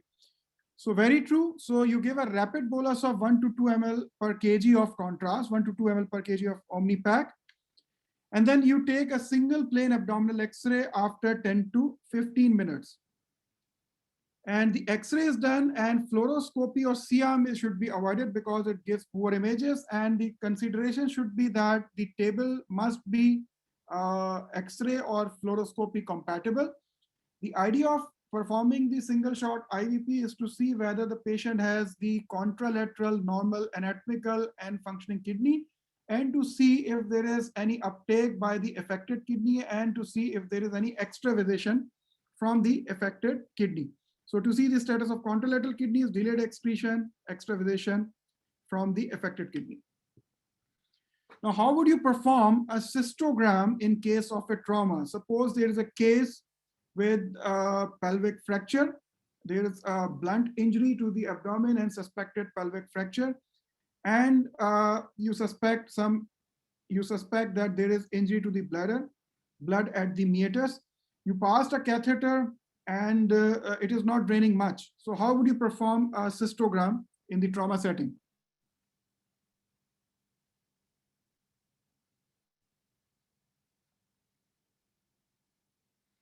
So Mohammed Shoaib has mentioned delayed images in CT scan. Yes, this is one of the ways. So that would be CT cystogram. So generally, we do not wait. For the cystogram, it is not advised that you wait for the bladder to fill with the delayed images. So Marvi has mentioned that urographin mixed in normal saline per urethra. Yes, you are right. But there is some set protocol. So the protocol is that retrograde bladder catheterization is performed if it is going easily, which has ruled out that there is any urethral trauma, and if it has gone into the bladder. So you first do a trauma protocol CT scan of abdomen and pelvis to exclude any vascular contrast extravasation. Then you drain the bladder to eliminate all the urine and blood.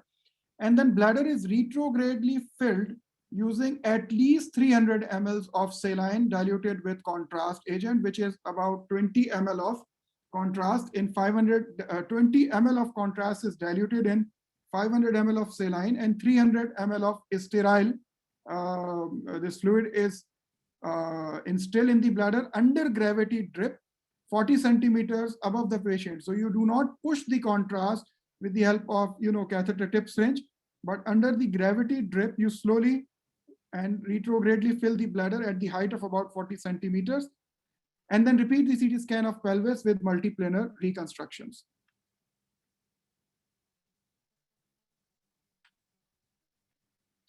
Now, this is the description of AAST grades for the trauma.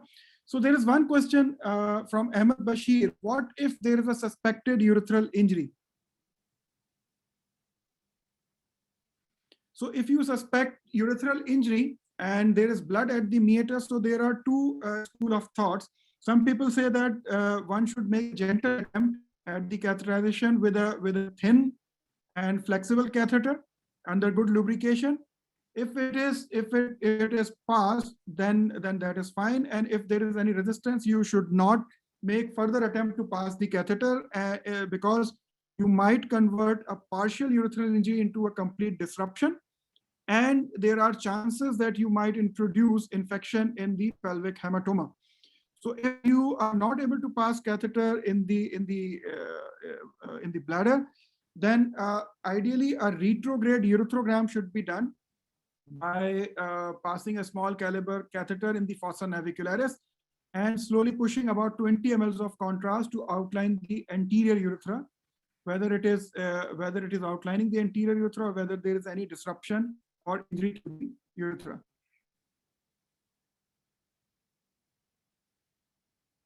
Right, so I think all of us are aware of this AAST trauma grading.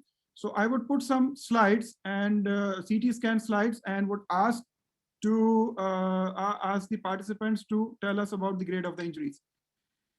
So again, this is a CT scan with contrast delayed images.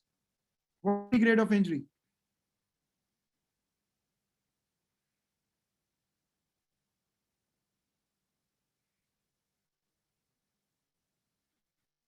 So Shua has shown grade 4 injury. This is certainly not a grade 4 injury because this is delayed image and there is no contrast extravasation surrounding the kidney. So this is a grade 2 injury. A grade 2 injury is a laceration through the renal parenchyma less than 1 centimeter without reaching the less than 1 centimeter through the cortex and without any involvement of the collecting system. Next image. Again, a CT scan with contrast and delayed image.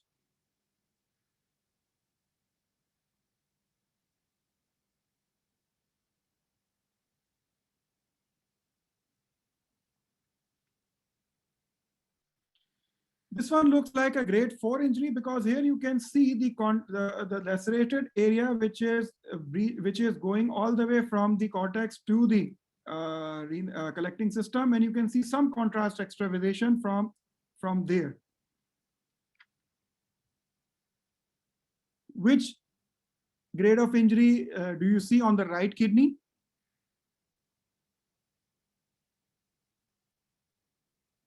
Grade 1. Very right. So this is a subcapsular hematoma on the right side.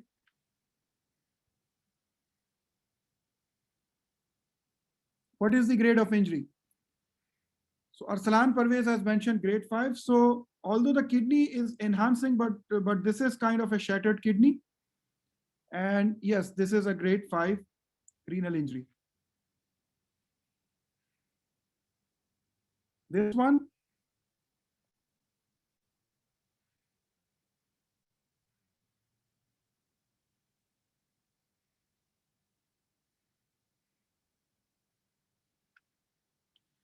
So yeah, this could be grade. This is certainly not grade 4 injury, but this is grade 3 injury because you can see that the laceration is more than a centimeter. So it is passing through the cortex into the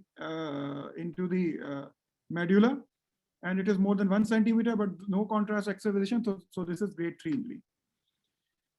Now coming to another scenario, very simple one, a 60-year-old lady with prior history of stone disease, now with left-sided flank pain. So what do you see on the left side bilaterally, and what do you see specifically on the left side? Is this a contrast enhanced CT scan or a plain CT scan? So this is plain CT scan, and Fahad has mentioned that this is left complete Staghorn stone. Definitely this is a left complete Staghorn stone occupying the renal pelvis and all of the calculi with thinning of the renal parenchyma. So this is the definition of Staghorn calculus. This is a plain X-ray of the right kidney in another patient, and there you can see the bifid renal pelvis and almost all of the collecting system, all the calyx, the infundibulum, and the renal pelvis is occupied by the stone. So the calculus fills nearly the entirety of bifid right-sided collecting system, giving it a branched appearance, which resembling the antlers of the stag. So next one, a 50-year-old gentleman, known case of urolithiasis, had a history of recent shockwave lithotripsy for about 1 centimeter renal pelvic stone, now presented to clinic with right-sided flank pain. What do you see here?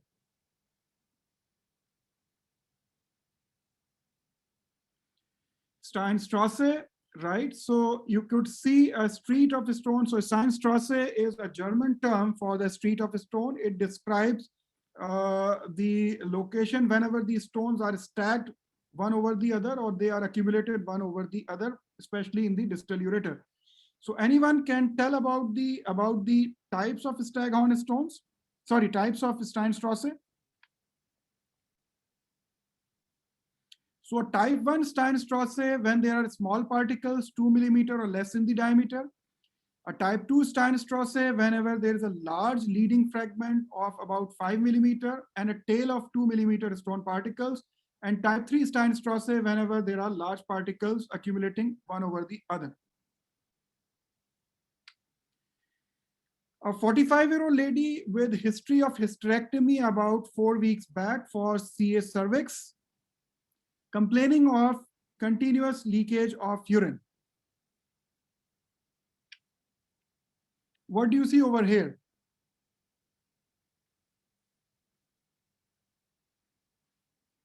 Do you see a vesico-vaginal fistula in this image? So history is suggestive of vesico-vaginal fistula, but you can't see a fistula in this image. What do you see in this image, and what kind of imaging is this? So Arsalan has mentioned reflux. Yes, you can see reflux, bilateral reflux, bilateral vesico-ureteric reflux. So this is a cystogram antero-posterior view where you can see bilateral reflux. Now these are the lateral images, and what do you see over here? What is this structure?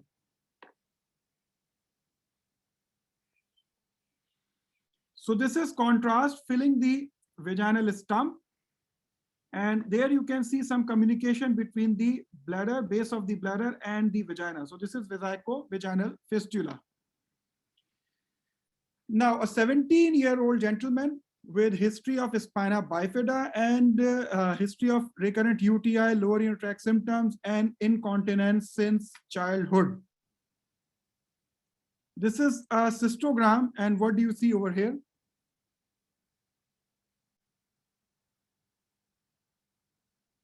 So Abdul Rahman has mentioned Christmas or pine tree. Yes, very good, very good. So neurogenic bladder.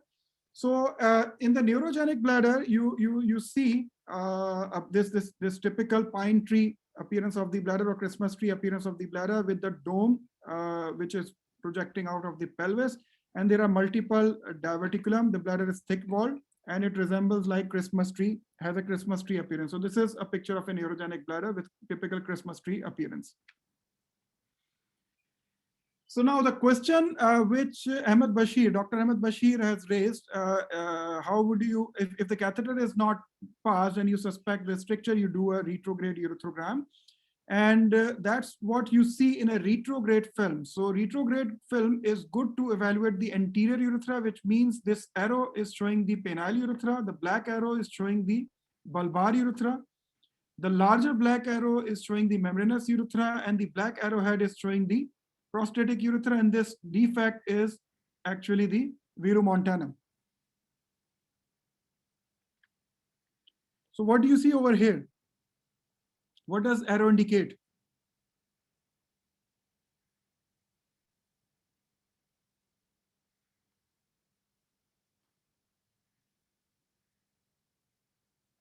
So Pinot bulbar narrowing stricture. Yes, so narrowing is actually in the bulbar urethra, because Pinot bulbar area probably is somewhere here. So this is in the bulbar urethra. So this is the scan. This is the urethral gram of a young gentleman who just sustained a straddle injury. So what do you see in the image A?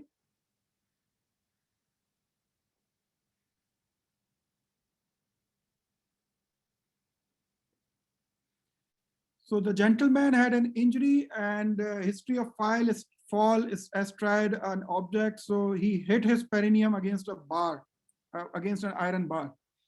So there is extravasation of contrast at the level of bulbar urethra. So this is bulbar urethral injury. Now, what do you see over here? What are these white images showing in picture B?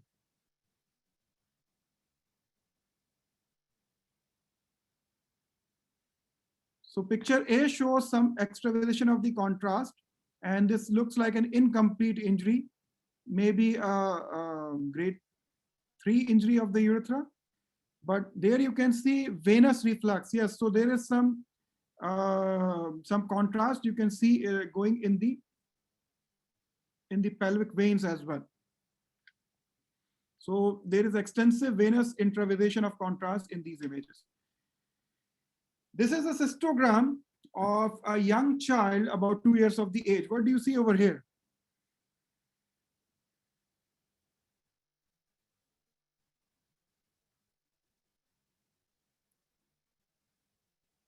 So bilateral varicoureteric reflux, right?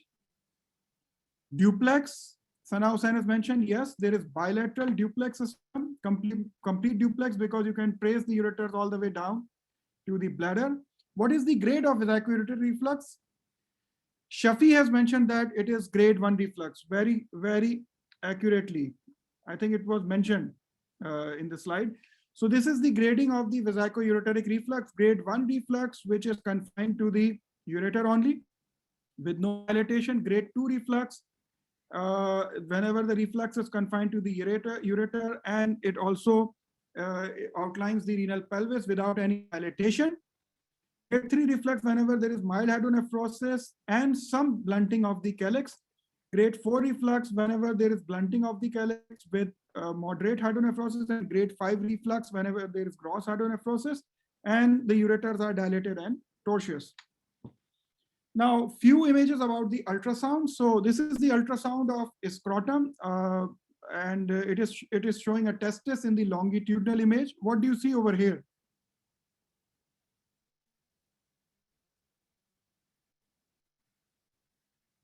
So microcalcification, microlithiasis. So this is the definition of testicular microlithiasis. So you see multiple punctate calcifications. These calcifications are generally less than 2 millimeters in the largest dimension, and they do not have any posterior acoustic shadowing. So this is testicular microlithiasis. And the significance is that in the retrospective study, it was shown to be associated with, it was shown to be weakly associated with subfertility and testicular intraepithelial neoplasia and subsequent development of testicular tumor. So this is. I'm sorry to interrupt, but it's time now. So thank you very much, sir.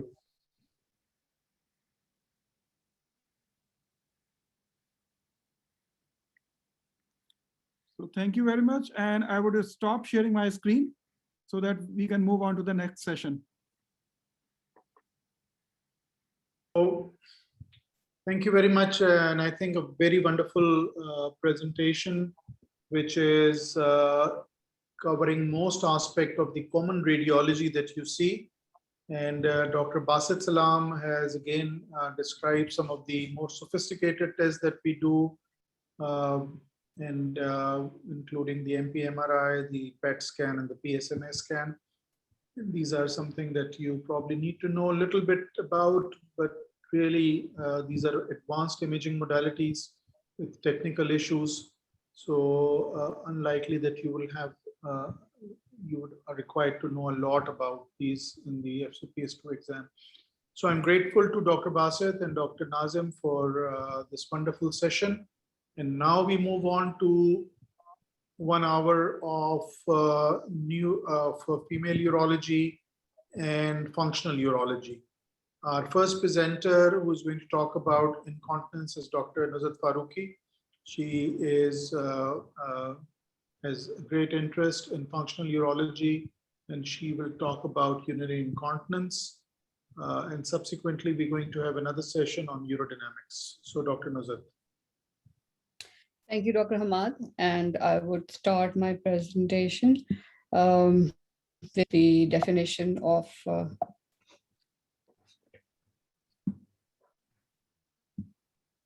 the urinary incontinence is basically defined as any complaint of any involuntary loss of urine, and that is the definition given by ICS.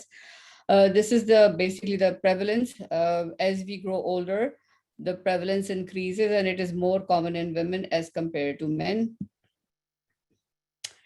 In Asia, this was studied, and it was again found that Asian women also have a lot of incontinence, and Pakistan had about 24% of incontinence in women reported.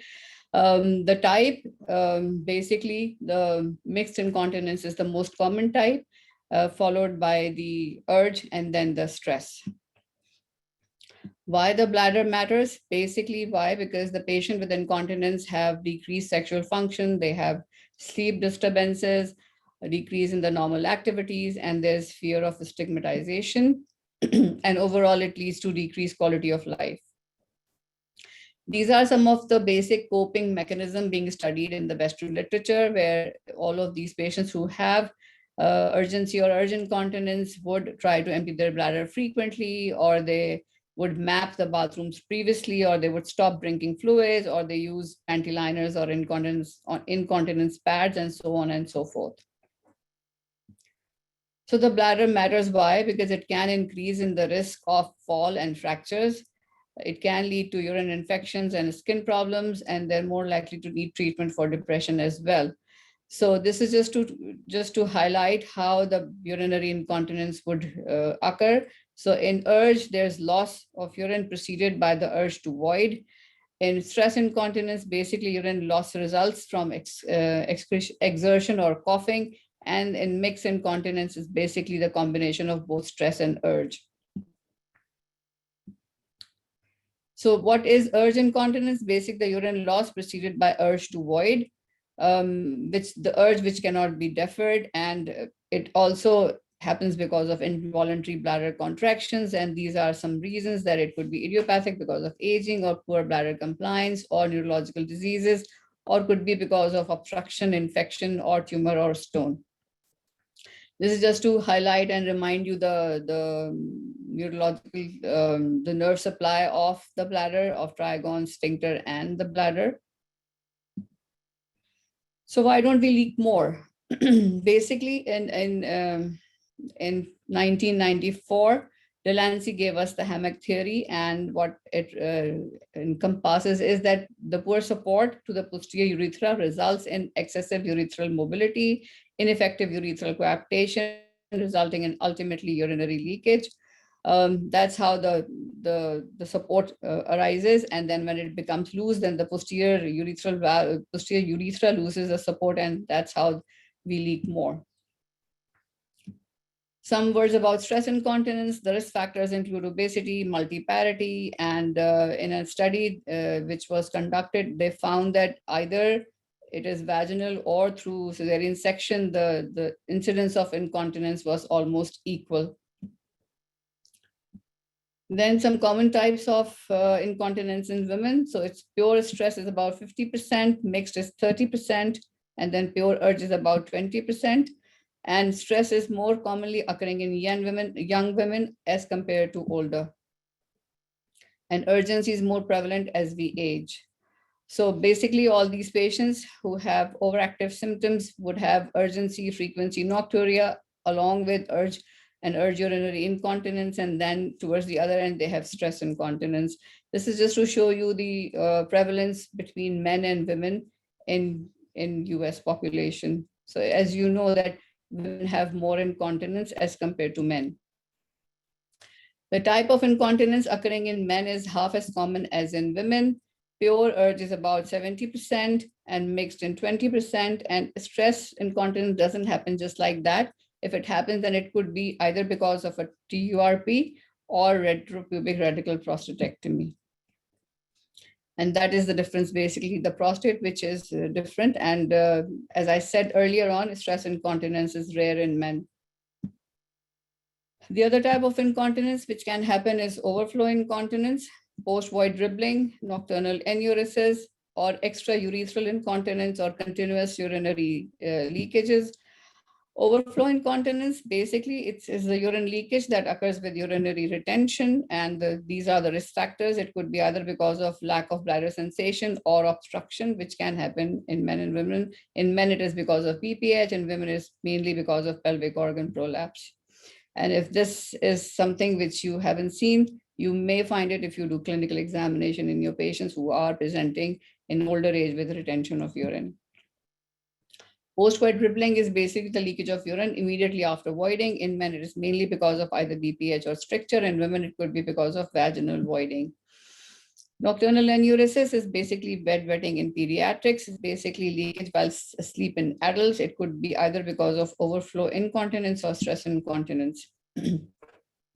Extraurethral incontinence, leakage that occurs by not passing through the urethra. It could be either because of the fistula, which can either happen, as you have seen in the previous cystograms also. It could be a VVF or a uretrovaginal fistula, or the extraurethral incontinence, which could be because of the ectopic ureter. So basically, the bladder has two functions. It has to store the urine, and then when we're able, we can empty the bladder. Bladder emptying is basically happens because of the adequate contraction of the bladder muscles and simultaneously lowering the outlet resistance. So sphincter relaxes, the muscles contracts, and that's how we urinate. And also we need to have absence of any anatomic obstruction in order to have good emptying of the bladder. These are just the symptoms, categorization of these voiding symptoms. We have some functional classification as well. There's failure to store or failure to empty, and it could be either because of the bladder or the outlet. So if I categorize it with bladder, outlet, and the storage and emptying symptom.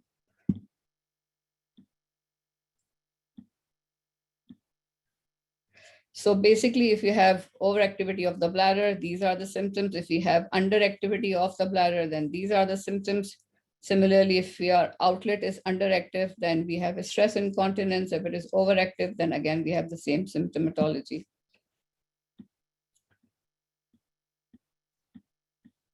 So this is basically the crux of the whole problem, that if you have overactive bladder, then the treatment revolves around medication, neuromodulation, Botox. If it is underactive, again, some medication, timed voiding, or a catheter. If the outlet is underactive, again, we have for stress incontinence, we have medication, bulking agent, or surgery. And if the outlet is overactive, then again, medication and surgery. So how do we assess these patients? We have to take a detailed history, a genitourinary history, medication history, surgical history, obstetric and gynecological history. We should review their medications. We also need to assess the impact on the quality of life of the patient, and also try to assess the expectations of the patient, with which you may assess the type of a treatment needed to come up to their expectations. We also need to understand the prior treatments, if they had any surgery or radiation. So the initial assessment includes the history and then the physical examination. We may use some questionnaires to assess their symptoms initially, and then it can also be used for the treatment response assessment. Voiding diary, I'll be talking about all of these modalities in a bit more detail. So in abdominal examination, one has to assess the full bladder. Rectal examination should assess the anal sphincter tone and the voluntary contractions. We should also do some focal neurological examination to assess the perineal sensation, reflexes, and the lumbosacral dermatomes. These are the dermatomes, and anal reflex would be assessed by S2, 3, and 4, and bulbocavernosus reflex should also be checked. Pelvic exam, one should assess the estrogenic states of the pelvic organs, and one should assess the prolapse by either Baden-Walker or POCQ assessment methods. One should also palpate the anterior vaginal wall and the urethra. Pelvic floor muscle tone can also be assessed while you ask the patient to squeeze their pelvic floor muscles while your finger is while you're examining the pelvic floor. You can also do ask the patient to cough and see the stress leakage. And some people can also use Q-tip test as well. Then one has to evaluate and see and rule out urine infection. So urine analysis is mandatory. And then one should do uroflowmetry as well as post-void residual volume. Not every patient would require a cystoscopy or a urodynamic study, and voiding diary, which is underutilized in our part of the world, but is a very good diagnostic tool, which I think we all should use frequently. So some words about voiding diary. Basically, it has the objective information about the number of voids, distribution of voiding time between day and night, volume of each voided urine, and episodes of urgency, urgent continence, and number of pairs used if they are using.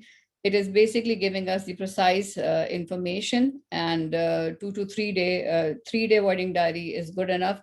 It is basically reproducible and is sufficient to provide valid information. It is potentially more useful than the history alone, and the patient may not be a good historian, or they may exaggerate their symptoms. So it is a good way of assessing these voiding patterns. This is just to show you one form of a voiding diary. Then urodynamic evaluation, we can assess post-void residual volume, and if it is less than 50 ml, this is considered as normal. If it is more than 200, then this is basically abnormal, which may suggest either overflow obstruction, outlet obstruction with overflow incontinence. Urodynamic evaluation, one should have basically before we perform a urodynamic study, we should have a question, and before we have a question, we should have a detailed history, physical exam, and a voiding diary. And then we should have a question which should be answered by the urodynamic test. So quick word about uroflowmetry. If we combine uroflowmetry with PVR, that is quite a good, excellent non-invasive test for voiding dysfunction. Leak point pressure, it determines the urethral resistance to increase intra-abdominal pressure, and it also determines the appropriate anti-incontinence procedure you want to perform. If there is prolapse, one has to reduce the prolapse and then assess the LVP. Video or no video? Well, if you have the facility, then video urodynamics is a better modality in patients who have either prior history of surgery or a neurogenic component or pelvic surgery or significant prolapse. This is just to show you the atrophic urethral areas with the normal estrogenic state and the atrophic areas. Moving down to the treatment, and there's some treatment which is common to both.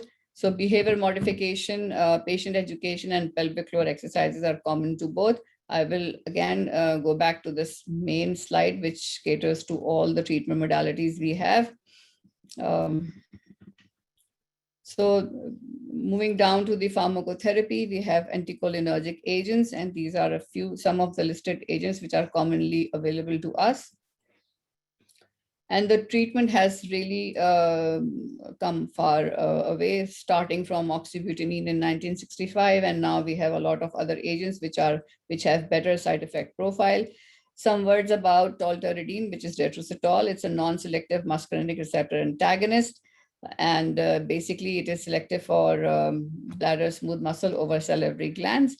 It is approved for the treatment of OAB or unstable bladder in a lot of countries, and in more than 2 million people have been treated worldwide.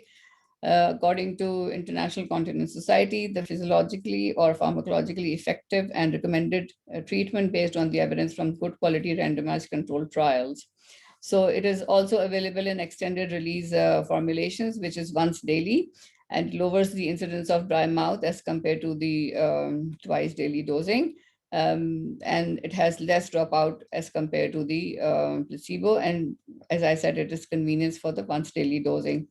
Coming down to diatropan, which is also available in long and immediate acting dosing. Immediate acting is 3 times a day, and long acting is once time a day. The side effects are common to all, which basically are dry mouth, constipation, and headache. This is the only one which is approved for pediatric usage. Then solifenacin, this is M3 receptor blocker, available in 2 doses, 2 formulations, 5 and 10 milligrams. Side effects are common. In a multi-center study where they compared solifenacin and tolterodine and placebo, they found that the solifenacin has better side effect profile as compared to the other 2. Mirabegron is a beta-3 adrenergic agonist. It was developed in 2012. It has significant symptomatic improvement as compared to the other medications. It is one of the safest alternatives, and it can also be used in combination with solifenacin. If we combine the 2 together, then there is improvement in the leakages volume. Then there are other medications which are being studied, and some of them are being available, and other are being in investigational phase. So once these are available, then these can also be used in future. This is just to summarize the available antimuscarinics which are available to us. So what is refractory OAB? It is basically moderate to severe OAB that is refractory to all known oral medications, including anticholinergics, antispasmodics, sedatives, calcium channel blockers, adrenergics, and NSAIDs. What we do in refractory OAB, we either do dose escalation or we do switch therapy. But with switch therapy, the response may be heterogeneous. We may use triple medical therapy, but then the side effects are quite significant, and patients at times may not be able to tolerate. The other alternative in refractory OAB includes behavior modification, intravesical capsaicin or refiniferous toxin. Then we move down to neuromodulation, be it central or peripheral, and then some surgical options like augmentation cystoplasty, which can be the last resort if patients do not respond to any one of the above modalities.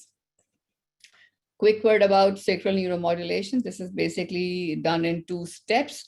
The test stimulation is done, and if the patient responds, then this small gadget is placed. Small surgical procedure is done, and the response is noted. So if the patient responds to the test stimulation, then the gadget is placed. The understanding is still in evolution. It basically leads to the direct activation of pelvic floor with reflex inhibition of the bladder and activation of afferent signaling, causing spinal inhibition, and the net effect is inhibition of the bladder. It is 70 to 80% effective, which is defined by a 50 or greater reduction in symptoms. The other option is Botox, which is being used in cosmetology a lot, but we also use it in our patients who have overactive bladder, refractory to medications. It is basically injected into the bladder through a cystoscope. Not FDA approved as yet. It's a little costly medication, and we basically use 100 to 200 units. And the response lasts for about 6 to 9 months. We have to really select our patient effectively, because it is effective, but yet there's a 5% risk of retention in all these patients. So one has to know the residual urine before we move on to this modality. Touching upon treatment of stress incontinence, there's a wide spectrum of options available. There is a strong opinion that exists that as to the best non-surgical and surgical therapies of this condition. We cannot have a perfect therapy, is yet to be identified. Choices of intervention in stress incontinence, basically one has to understand the etiology and type. one has to understand the capacity and the renal function and sexual function of these patients. Severity of the leakage and the degree of bother also should be noted, and the presence of associated condition if the patient has a prolapse or not, and if the patient is willing and suitable to accept the cost, risk, and morbidity and success and failure rates of the treatment option. Some of the non-surgical options include, again, behavior modification, pelvic floor exercises, biofeedback, some accessory teaching aids, pharmacotherapy, and laser technologies, along with extracorporeal magnetic innervation. So behavior modification, basically, one needs to educate the patient. Then we need to tell them to stop caffeine at evening hours. We would like to have the voiding log and the diary. We need to teach them timed voiding and prompted voiding. So the bladder retraining has a role. And then all of these modalities basically helps in regaining the bladder control. It is a very simple and inexpensive method intervention which has no significant side effects. It basically requires the patient and the caregiver motivation and a time commitment. So it can easily be combined with other non-surgical regimens. Pelvic floor muscle training, it is the most important component of behavior therapy. It strengthens the muscle of the pelvic floor. We have slow twitch fibers, which leads to endurance, and we have fast twitch fibers, which leads to stress incontinence. So one has to do a consistent, it basically consists of repeated high intensity pelvic muscle contractions of both type of these muscles. And most researchers have incorporated biofeedback as well as electrical stimulation in their pelvic floor muscle training regimens. Basically, what we do is identify and isolate the correct muscle, and surface, vaginal, or anal electrodes can be used to measure the muscle contraction. There are several trials which have demonstrated significant improvement and satisfactory cure rates. Patient compliance and motivations are essential for a successful program. A reduction in incontinence rate is about more than 50%. And in combination, it basically results in greater chance of cure. Again, as I said, commitment of time and patience from the patient is needed. Quick word about electrical stimulation, electrical application of electrical current to the pelvic floor muscles. Mechanism of action is not clear as yet. There are low-level electrical currents which may stimulate the reinnervation of the pelvic floor muscles. The electrical stimulation can also be combined with biofeedback, and it has proven to be useful. Quick word about pharmacotherapy. There are various medications available. Imipramine, which is a tricyclic antidepressant, it lowers the bladder, it decreases the bladder contractility and increases the outlet resistance. It has three major pharmacological actions: central, peripheral, and anticholinergic. It blocks the active transport system in the presynaptic nerve endings and also acts as a sedative. In an open label study, it was found to be effective, and basically patients reported 50% or more symptomatic improvement in about 25% of these patients. Duloxetine, it suppresses the bladder activity through the central serotonin receptor mechanisms. It also enhances the urethral sphincter activity through serotonergic and alpha-1 adrenergic mechanisms. It has been approved long time ago, and in the studies which were done with placebo-controlled studies, they have found significant improvement and symptomatic leakage reduction. So it is clinically approved by FDA, but there are side effects, including nausea, fatigue, dry mouth, and insomnia. So just to summarize, there are pelvic floor non-surgical treatment options for stress incontinence are basically biofeedback, electrical stimulation, and if all these fail, we either give them medication or the surgery. Coming down to surgical treatment, basically we use these modalities once the conservative therapy fails, or the patient has severe incontinence, or the patient is not willing to comply with non-surgical treatment options. So these are the basically multiple various options available to us with their rationale. Coming down to slings, these are minimally invasive. It reproduces the hammock theory. It can also fix the sphincter deficiency as well as the urethral hypermobility. And the success rates are almost equal to open surgeries, which is about 85%. Mid-urethral slings, we have 3 generations. We have TVT, TVTO, and the various third generation includes the various vaginal single incision mid-urethral slings. So TVT and TOT is basically the gold standard. That's how we place the TVT tape, and that's how we place the TOT tape. There are studies which have assessed the long-term efficacy, and in the long-term data, the efficacy is almost equal of both. There was a controversy in 2000, I think 12 to 16, where the use of meshes were abandoned. And all the latest guidelines, the TVT and TOT mesh has been reinstigated, and people have now gone back and using these meshes for the stress incontinence treatment. Quick word about bulking agent. I think I just have 2 minutes left. So what bulking agent does is it increases the urethral closure function with minimal effects on voiding pressures. Ideal bulking agent is not yet found. It doesn't exist, but we have various options. It includes collagen, autologous fat, Durasphere, and macroplastic, which is most commonly used all over the world. That's how the bulking agents are used. Basically, we go through a cystoscope and inject these agents, and basically what it results in coaptation of the urethra.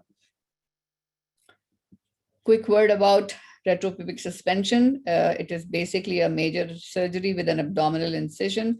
It is mainly used for the patients who have urethral hypermobility, and some patients may still leak because of a weak sphincter. So it is not really done anymore.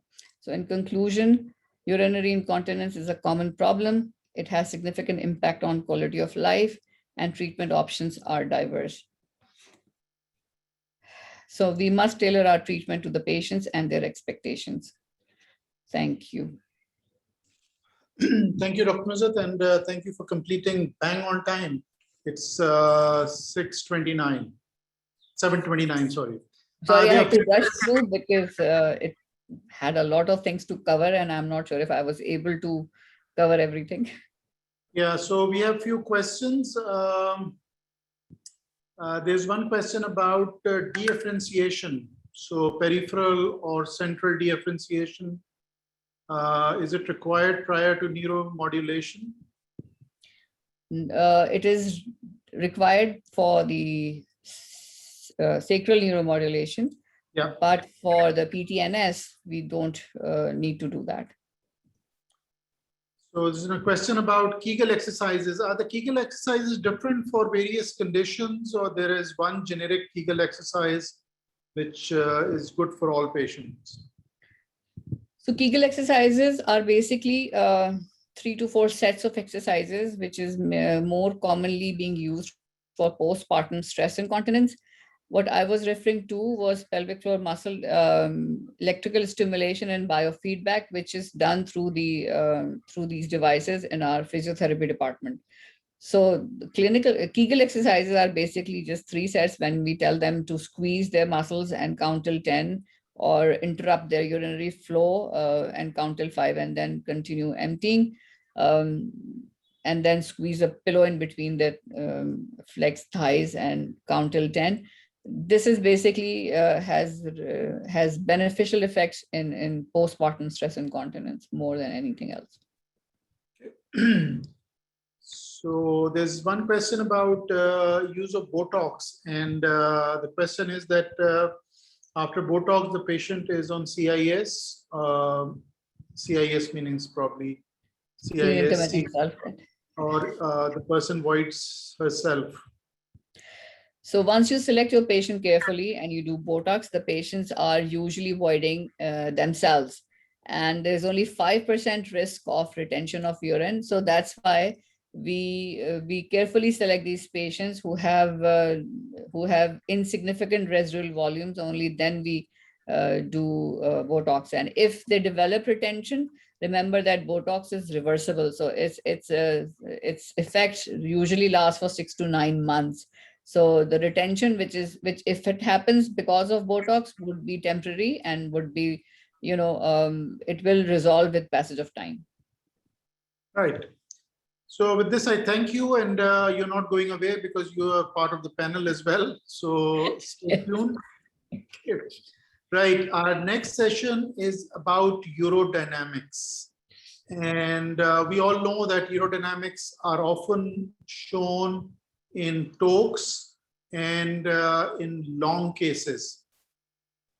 So we have arranged a session, and we have Dr. Nusrat Farooqi, who is assistant professor in Aachen, Dr. Raziuddin Biabani, who is an associate professor at Aachen, and Dr. Wajahat Aziz, assistant professor in Aachen, constituting the panel, and Dr. Arslan Parvez, our PGY4 resident, is going to present the cases, and there will be discussions. So please be interactive, remain involved, see these carefully, and ask questions now before they are asked to you. Thank you. So one of the objective is to look at tracing. So we will require answers.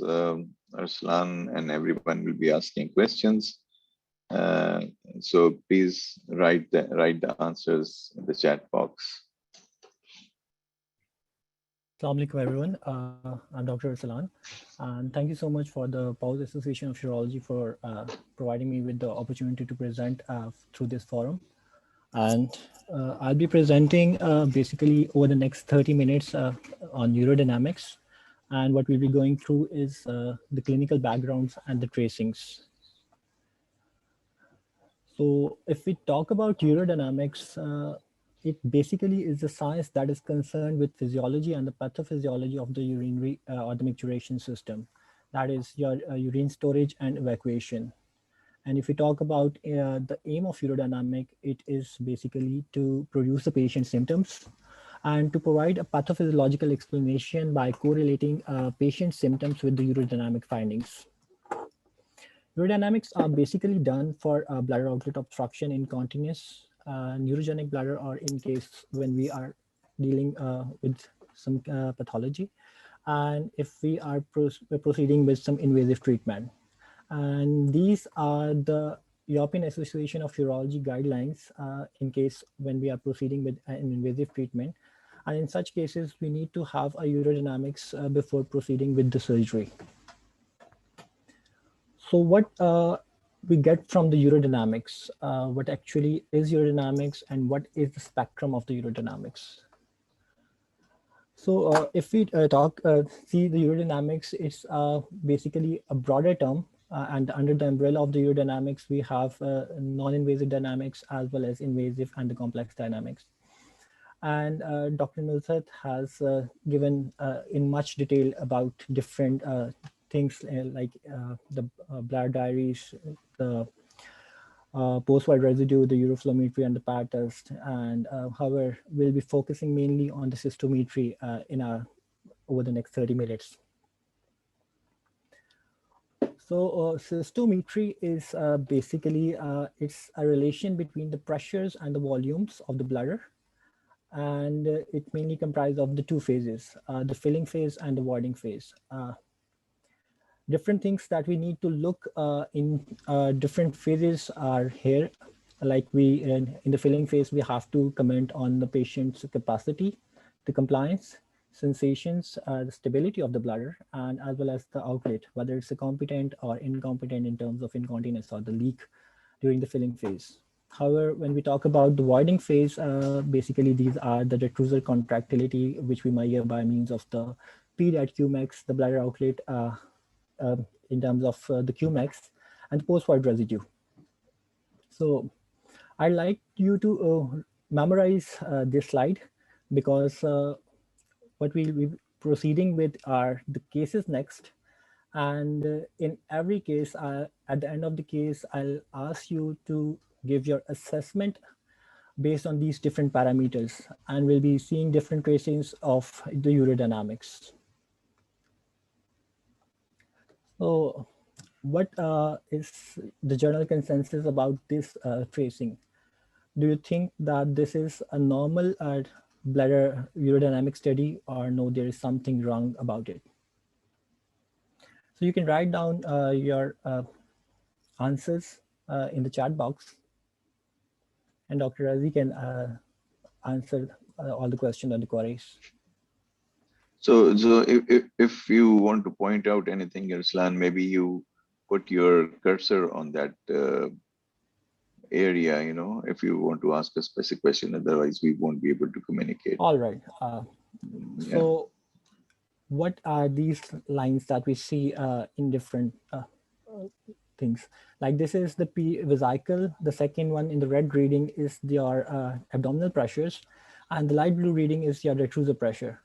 So there is one line, this peak that is coming throughout all these readings in the vesical pressures, the detrusor pressure, as well as the abdominal pressures.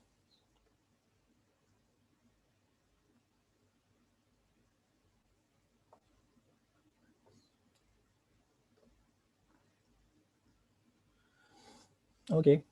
So somebody has, Dr. Rafi has said that the compliance looks fine. What about this thing at the end of the this graph or the reading, where we can see that this light blue line, which actually is representing your detrusor contractility. Arslan, we can't see your, are you pointing at some place? I can't see your cursor. Your cursor is not visible. Is it visible? So now? Yes, now it's there. It's visible. Okay. So the question Arslan was asking was that what from here on, what is happening? This is a filling phase, right? This is not the voiding phase. Yes. To the right, we have the filling, and this is the voiding phase. So in the filling phase, there is this persistent rise in the detrusor pressures towards the end of the filling. So there is an answer, high pressure and low flow systems suggestive of BOO. Another answer is increased capacity. And so the question is that if you find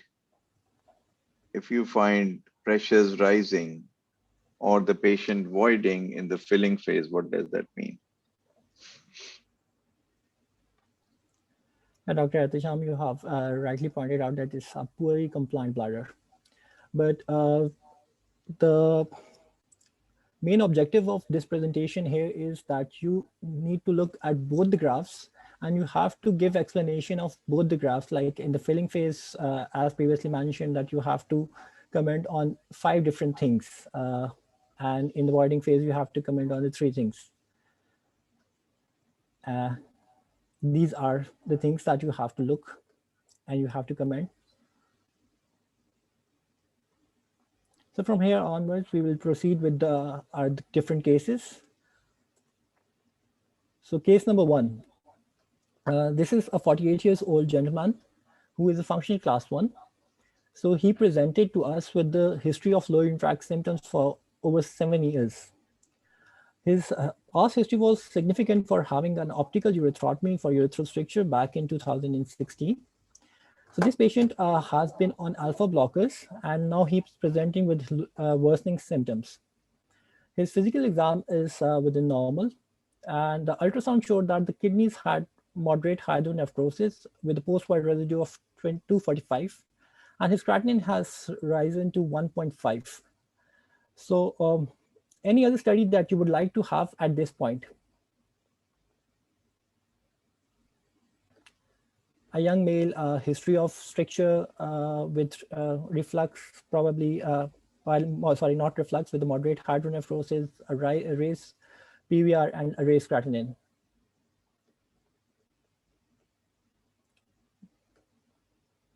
Yes, we got the UFM, and his Qmax is around 3 ml per second.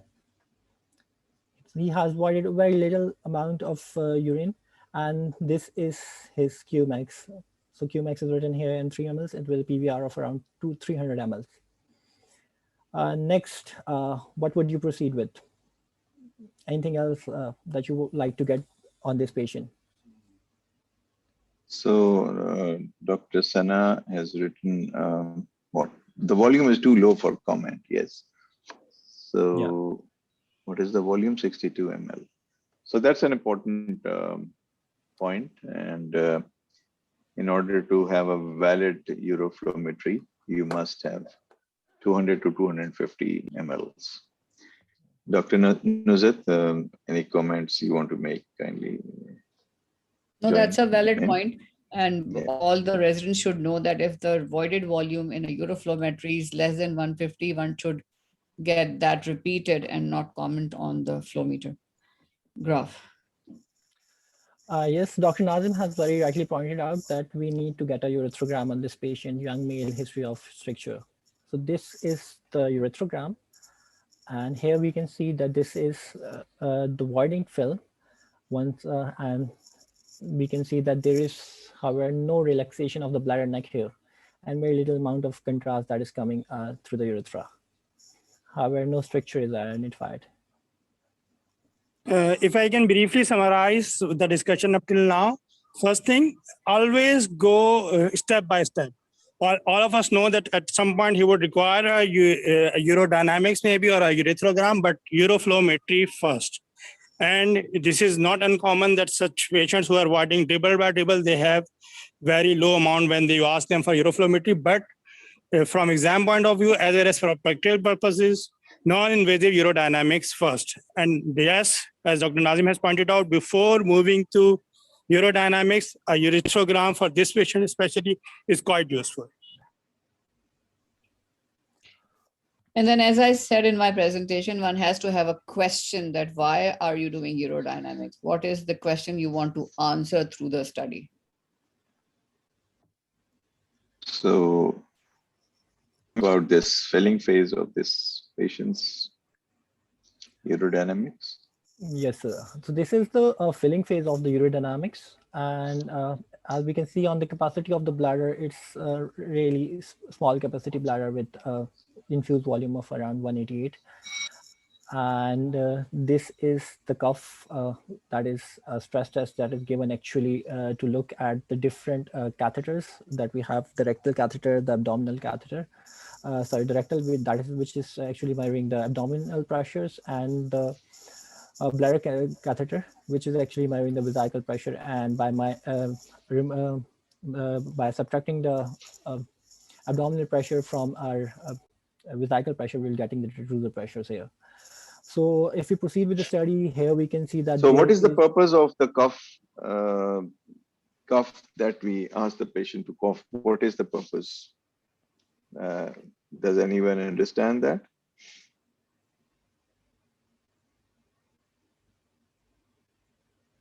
Yes, that is one.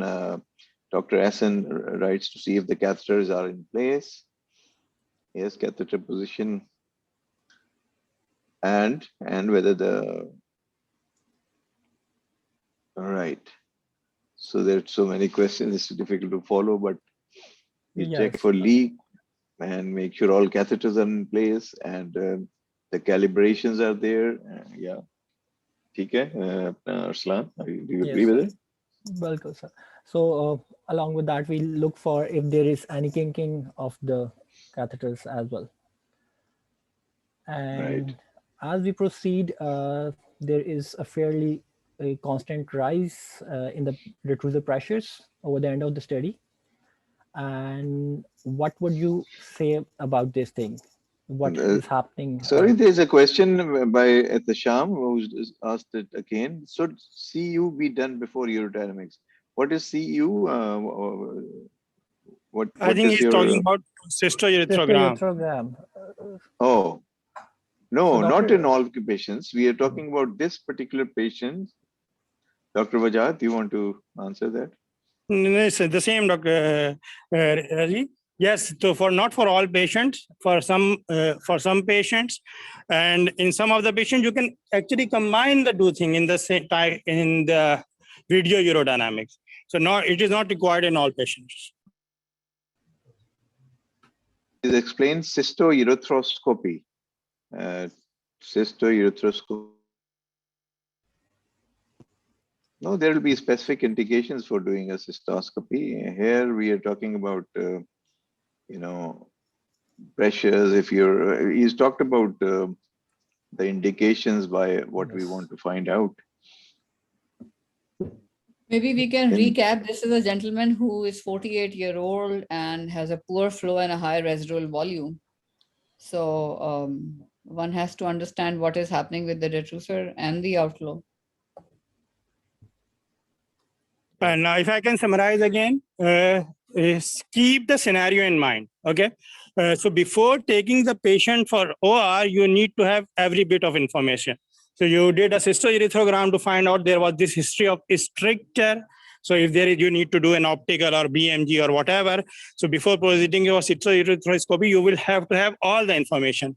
The second important information, as Dr. Nuzhat has pointed out, what is the question of urodynamics? So for this patient who has got hydronephrosis at this young age with a relatively low volume on cystourethrogram, I would like to know what is the situation of the bladder, how compliant it is. If I manage him, say for example, with a bladder neck in CN or a TURP, how is his bladder is going to behave? So this is the question in mind. So this filling phase should be focused on that. So you were right, you guys were right that you would look for whether there is some stress incontinence during cuff. But for this particular patient, I would not be really worried about, say for example, abdominal leak point pressure. I would be more worried about how is the compliance is like and whether he is leaking at capacity or not. Something known as abdominal leak point pressure.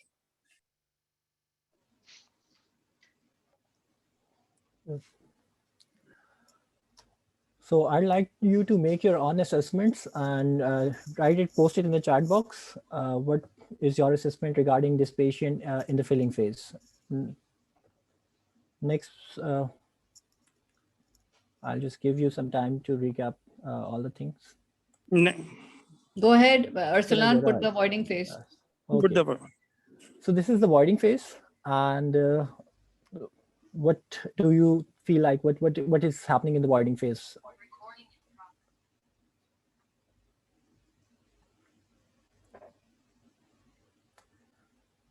So what is this light blue line is your pediat Qmax that you have to look. And this line actually shows the voided volume and the Qmax that we normally look at a normal UFM.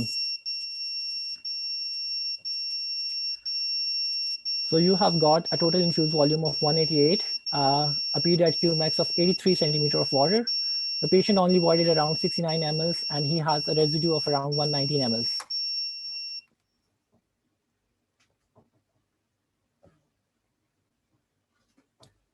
So low capacity, high pressure bladder is, somebody has written that bladder outflow obstruction.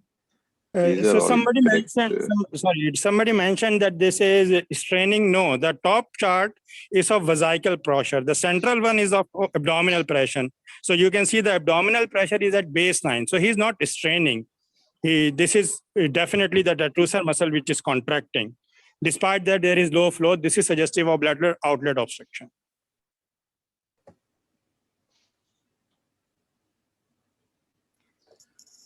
So what is the comment about pediat max? It's 83, right? So pediat Qmax is 83. So and there is another important discussion in the chat box that is it a safe bladder? A very good question. Arsalan, is it a safe bladder? No, sir. I would suggest that this is not a safe bladder because the patient has got a hydronephrosis and his creatinine is rising. And we have a pediat Qmax of 83, which is a very high pressure system. Yeah, and we know that this is the bladder which is causing hydronephrosis because the compliance is low, the capacity is low, and the bladder is making a lot of pressure to void and unable to void. So of course, the urine will go above in the kidneys. Yes.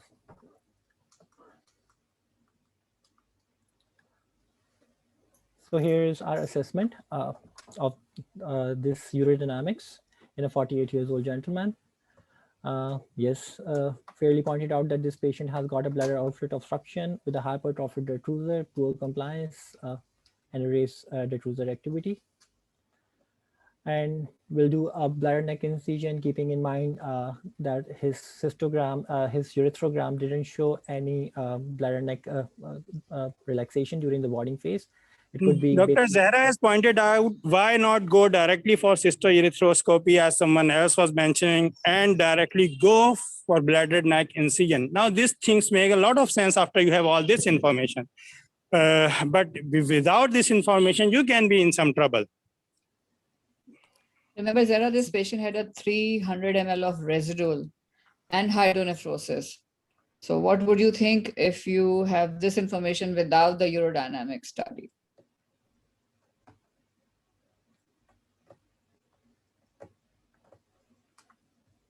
Go ahead. Okay. So yeah, BNI with the anticholinergics would be the management, BNI to relieve the bladder neck and the anticholinergics to reduce the bladder pressures. So just to clarify further, consider the situation, the same patient unable to generate a lot of pressure. You would be considering something like bladder dysfunction secondary to some neurogenic dysfunction. Or imagine the situation when this patient has some pattern like detrusor sphincter dyssynergia. So you would not be subjecting him to a bladder neck incision or TURP or TUIP for that matter. As someone rightly pointed out that this is, according to guidelines, is also an indication. So there is some background why it is suggested that at extremes of age, you should have a urodynamics, because there are other things into play. 80% of the time you would be fine, go in, do a bladder neck incision or TUIP, 80% of the time you would be fine. But if you want to get it right, like 90-95% of the time, incorporate urodynamics in your decision making. Yeah, so age less than 50, age more than 80 are itself indications for urodynamics. So next up we have case number 2. This is an 81 years old gentleman, diabetic, hypertensive with ischemic heart disease. History of lower tract symptoms for the last 3 years, and this patient has got both the storage as well as the voiding lower tract symptoms. His history shows that he has been on Solifin 10 milligrams, mirabegron, and tamsulosin.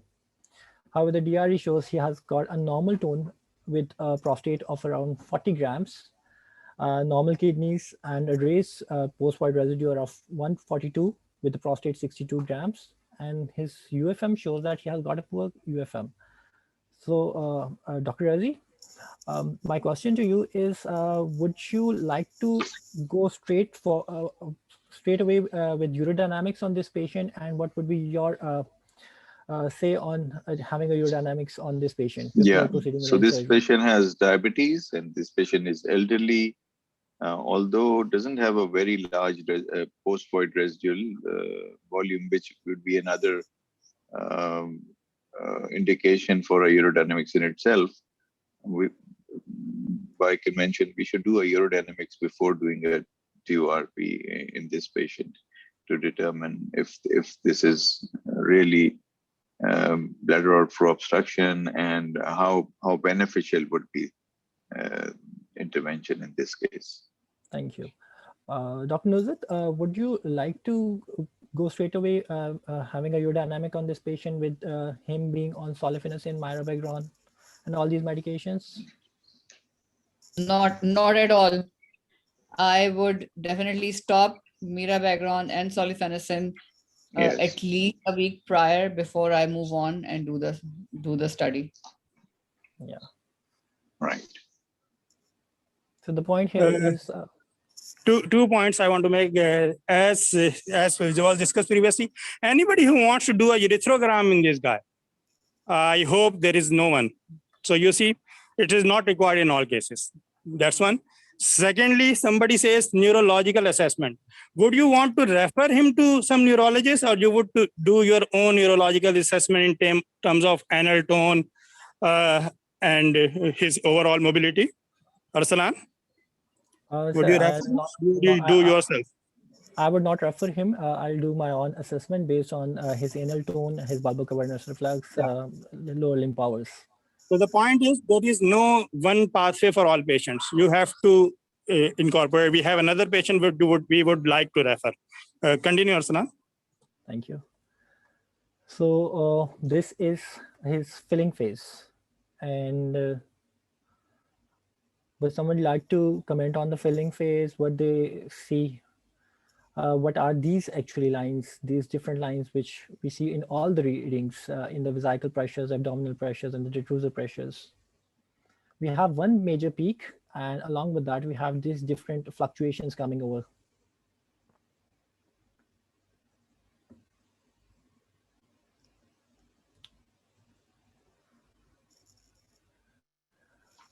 Yes, somebody's detrusor overactivity. A lot of people agree on that. Now compare this activity with the terminal. Arsalan, can you point to both? Note the difference between this activity, which is like vague, and the terminal one. So both of these, no, not large one, the smaller one. You also have one smaller spike before the larger spike. So this smaller is definitely a DO. How you know that the abdomen is silent? There is only bladder pressure. In the other tracing, you see that all three tracings are moving, which usually means the patient has moved. So all three tubes have moved, or he has curved, something like that. Usually it is the movement which causes this artifact. It's basically somebody might have nudged off his catheters. The patient must have moved. So this is basically an artifact which we see in all the lines. How about this thing, the terminal? A fair rise that we can see is basically touching over, going all the way over to 100 line. And there is a little amount of this blue thing coming in the Q aura, ml per second.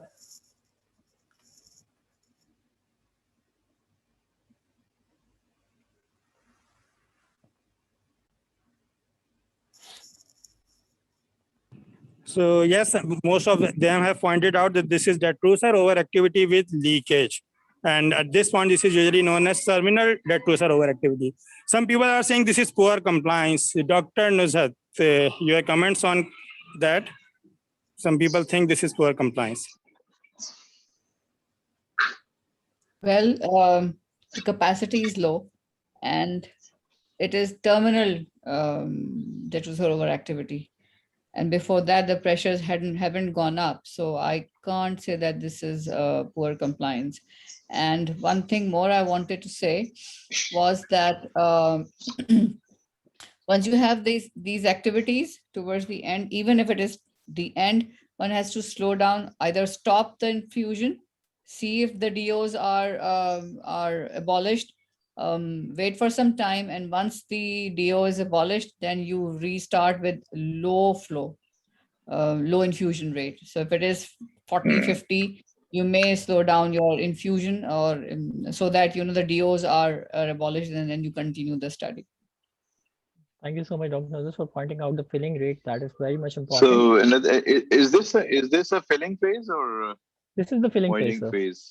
This is the filling phase. Yeah, yeah. So Actually, one the important patient point was is not that able to. I think the patient was not right. able to hold the DO, and then it ended up in leakage. In terminal leak. Yeah. So whenever we are talking about the filling phase, if is there some that we'll call it leakage, and if this leakage happens in the so-called leakage happens in the voiding phase, it's actually voiding, right? So this is one thing, the terminology we should be careful about when we're talking about. So this is the voiding phase, and the voiding phase, we can see that the patient has fairly high detrusor activity with very low flow, over 10 ml per second. So has a Qmax of around roughly, I guess, 4.3 ml per second. So comparing this case with the other gentleman that we had before, 48 with stricture, and both have outflow obstruction. So in this case, you would offer him.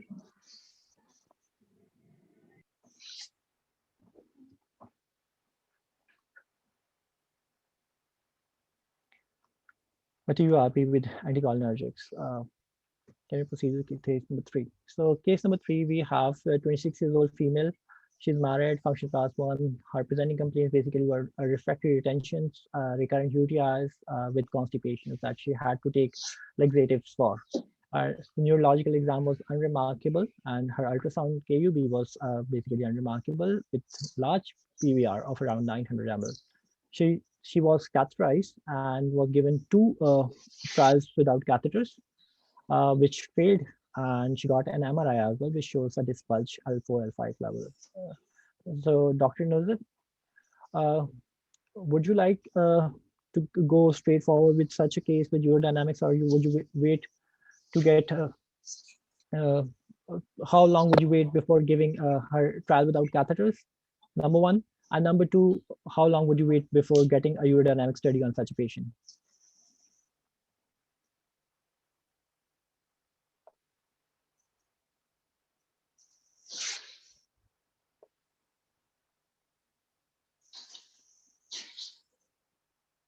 Maybe Dr. Nuzit is not here. Vijat, you want to take up this question? Yeah.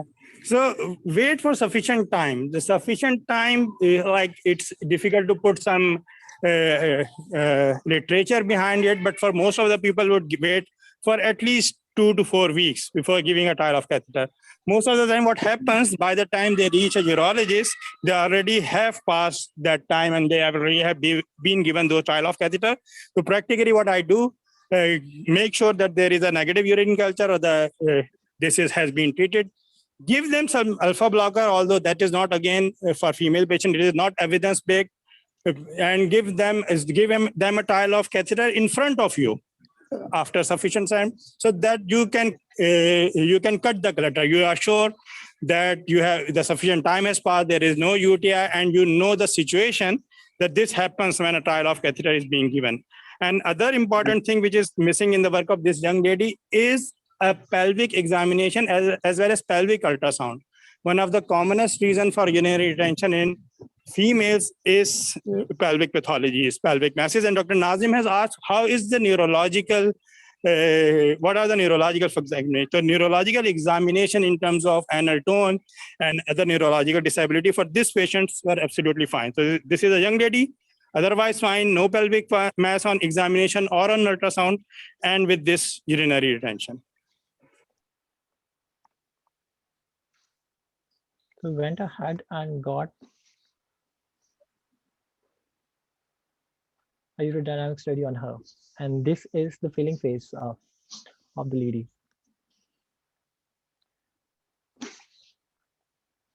Kindly describe, anyone can comment on this, please, in the chat box.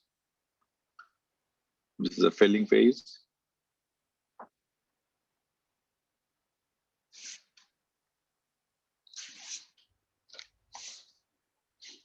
So look at the first and second graph, and then look at the third graph. What does that mean? The third.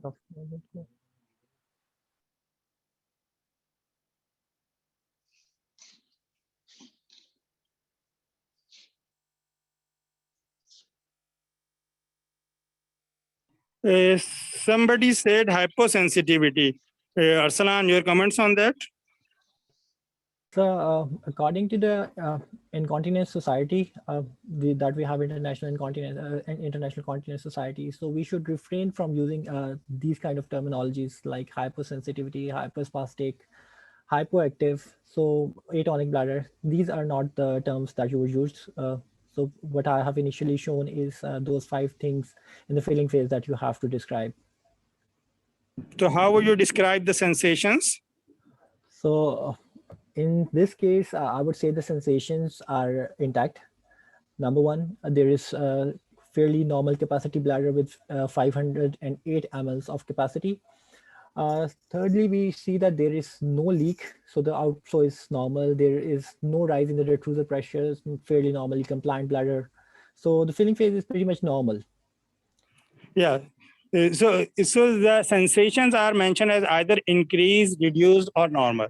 So some people may argue that the first sensation came at 276. Usually it is between 150 to 250.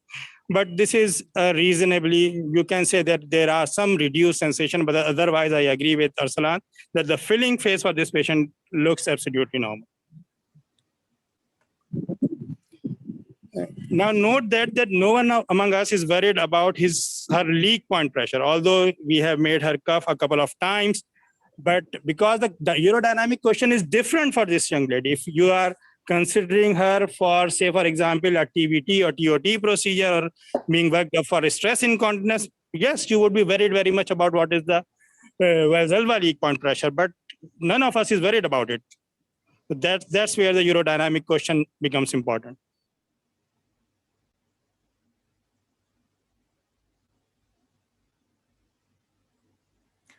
So next up, this is the voiding phase of the same lady.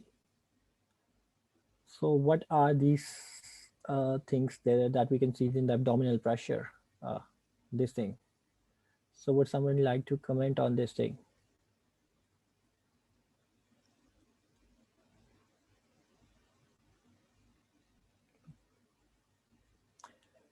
So if you have any queries, you can write down in the chat box. So someone has mentioned why the filling was carried on beyond full sensation. Sometimes what happens that you are filling the patient and you are like, okay, this is stronger desire. Then sometimes patient is unable to generate any voiding pressure. Then you ask, are you able to hold more? And they are like, okay, that sensation is gone. So you try to fill them to capacity. So practically these things do happen.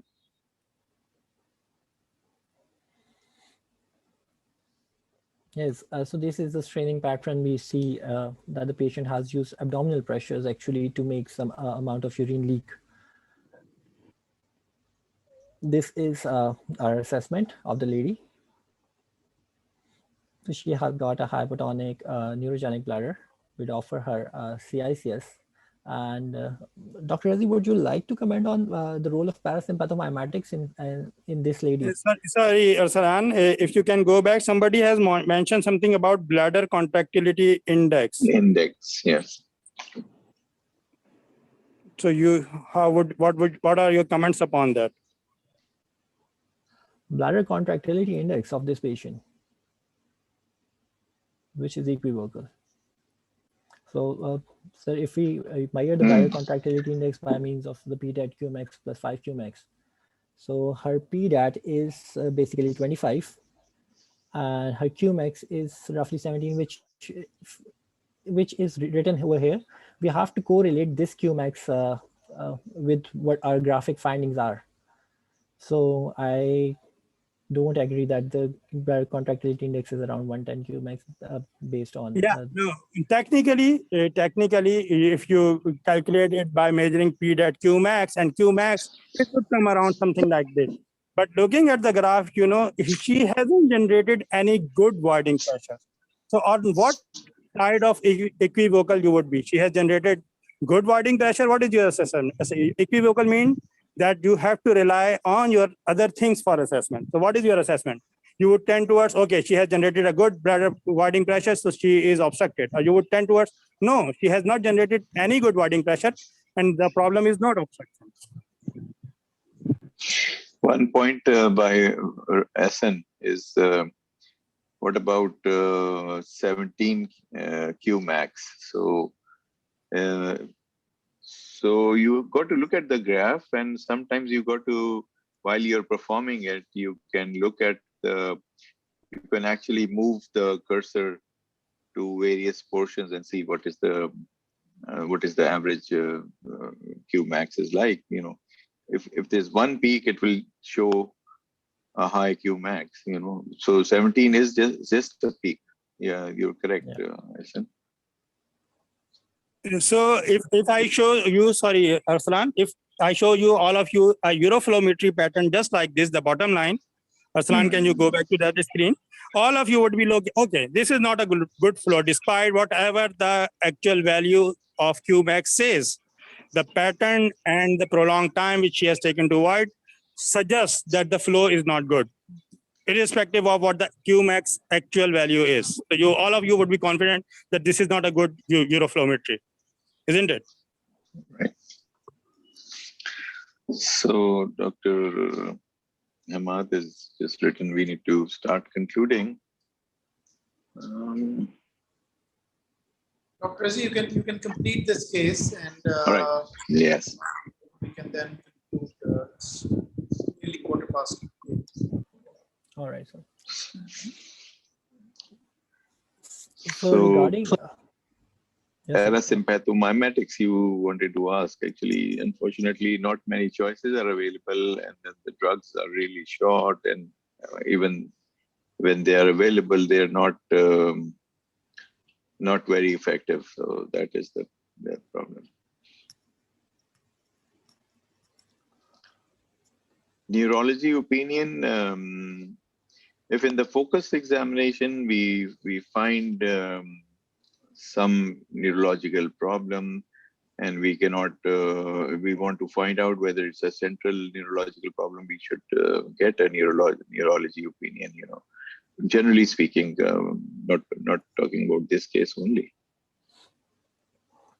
So for this patient, neurologist is sort of should be considered, because this young age, things like multiple sclerosis, their initial presentation is just like that. So or transverse myelitis, and these things do present just with bladder dysfunction initially. Somebody is repeatedly asking how much time diabetes takes to cause neurogenic dysfunction. I would like Dr. Hammad to answer this question. You end up with these types of questions when examiner is sort of trying to help you, that he's trying to tell you, okay, this was not the diabetes, thinks of something else, and all you are focused on the diabetes. Dr. Hammad, your say on that. Thank you, Vijat. There is no exact time frame. Now, typically, most neuropathies occur after 8 to 10 years of diabetes. But then again, if your diabetic control is good, then neuropathies are delayed, and most of the complications of diabetes are delayed. But if your glycemic control has been poor, I've seen people developing microangiopathies even after 2 or 3 years of poorly controlled diabetes. So Vijat, you may have also seen in your practice, young man with a recent history of diabetes developing erectile dysfunction. So that is macroangiopathy, and to some extent neuropathy as well. So there is no exact time frame, but typically what medicine used to teach us is that 8 to 10 years the time frame after which you develop these complications. And usually already there are 5 years before they are being diagnosed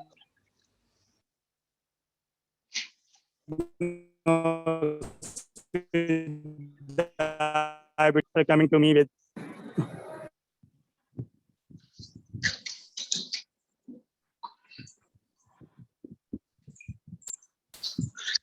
I think we've lost Vijat's audio. One thing I was just looking at the good urodynamics practice article by ICS, and one thing I found interesting was that it writes that we should write the report before the patient leaves the room, because sometimes we are not sure, and that gives us an opportunity of repeating the test. You know, sometimes we need to, if our question is not being answered and it's not being, it's not correlating with the history, then we may have repeating the test. So that I found interesting. Dr. Hammad, should we call it off now? Right. I think it is a wonderful session, and I'm sure that the residents participated wholeheartedly, very interactive. Arslan, you have presented and selected cases very well. Congratulations to the 3 moderators for the session. Dr. Raziuddin led the moderators team with Dr. Nuzhat and Dr. Vijat. Beautiful comments, very pertinent, very practical, and I'm sure that the resident must have learned a great deal from these interesting cases today. So we had a very productive uroradiology and a very productive urodynamic and female urology session. So thank you very much and a good evening. Tomorrow we are going to have bladder cancer, and we will be having Dr. Johar Raza from US. He's going to talk about how to reduce complications during radical cystectomy. Professor Asad Shehzad from SIUT is going to talk about non-muscle invasive bladder cancer and the new modalities to see the bladder cancer. And again, there will be then very interesting case-based discussion as we had on both the days on very significantly interesting cases of bladder cancer, both non-muscle invasive and muscle invasive, with faculty from Nepal, from US, and from Italy. So I hope to see you all again tomorrow. So until then, take care. Khudafis. Good night.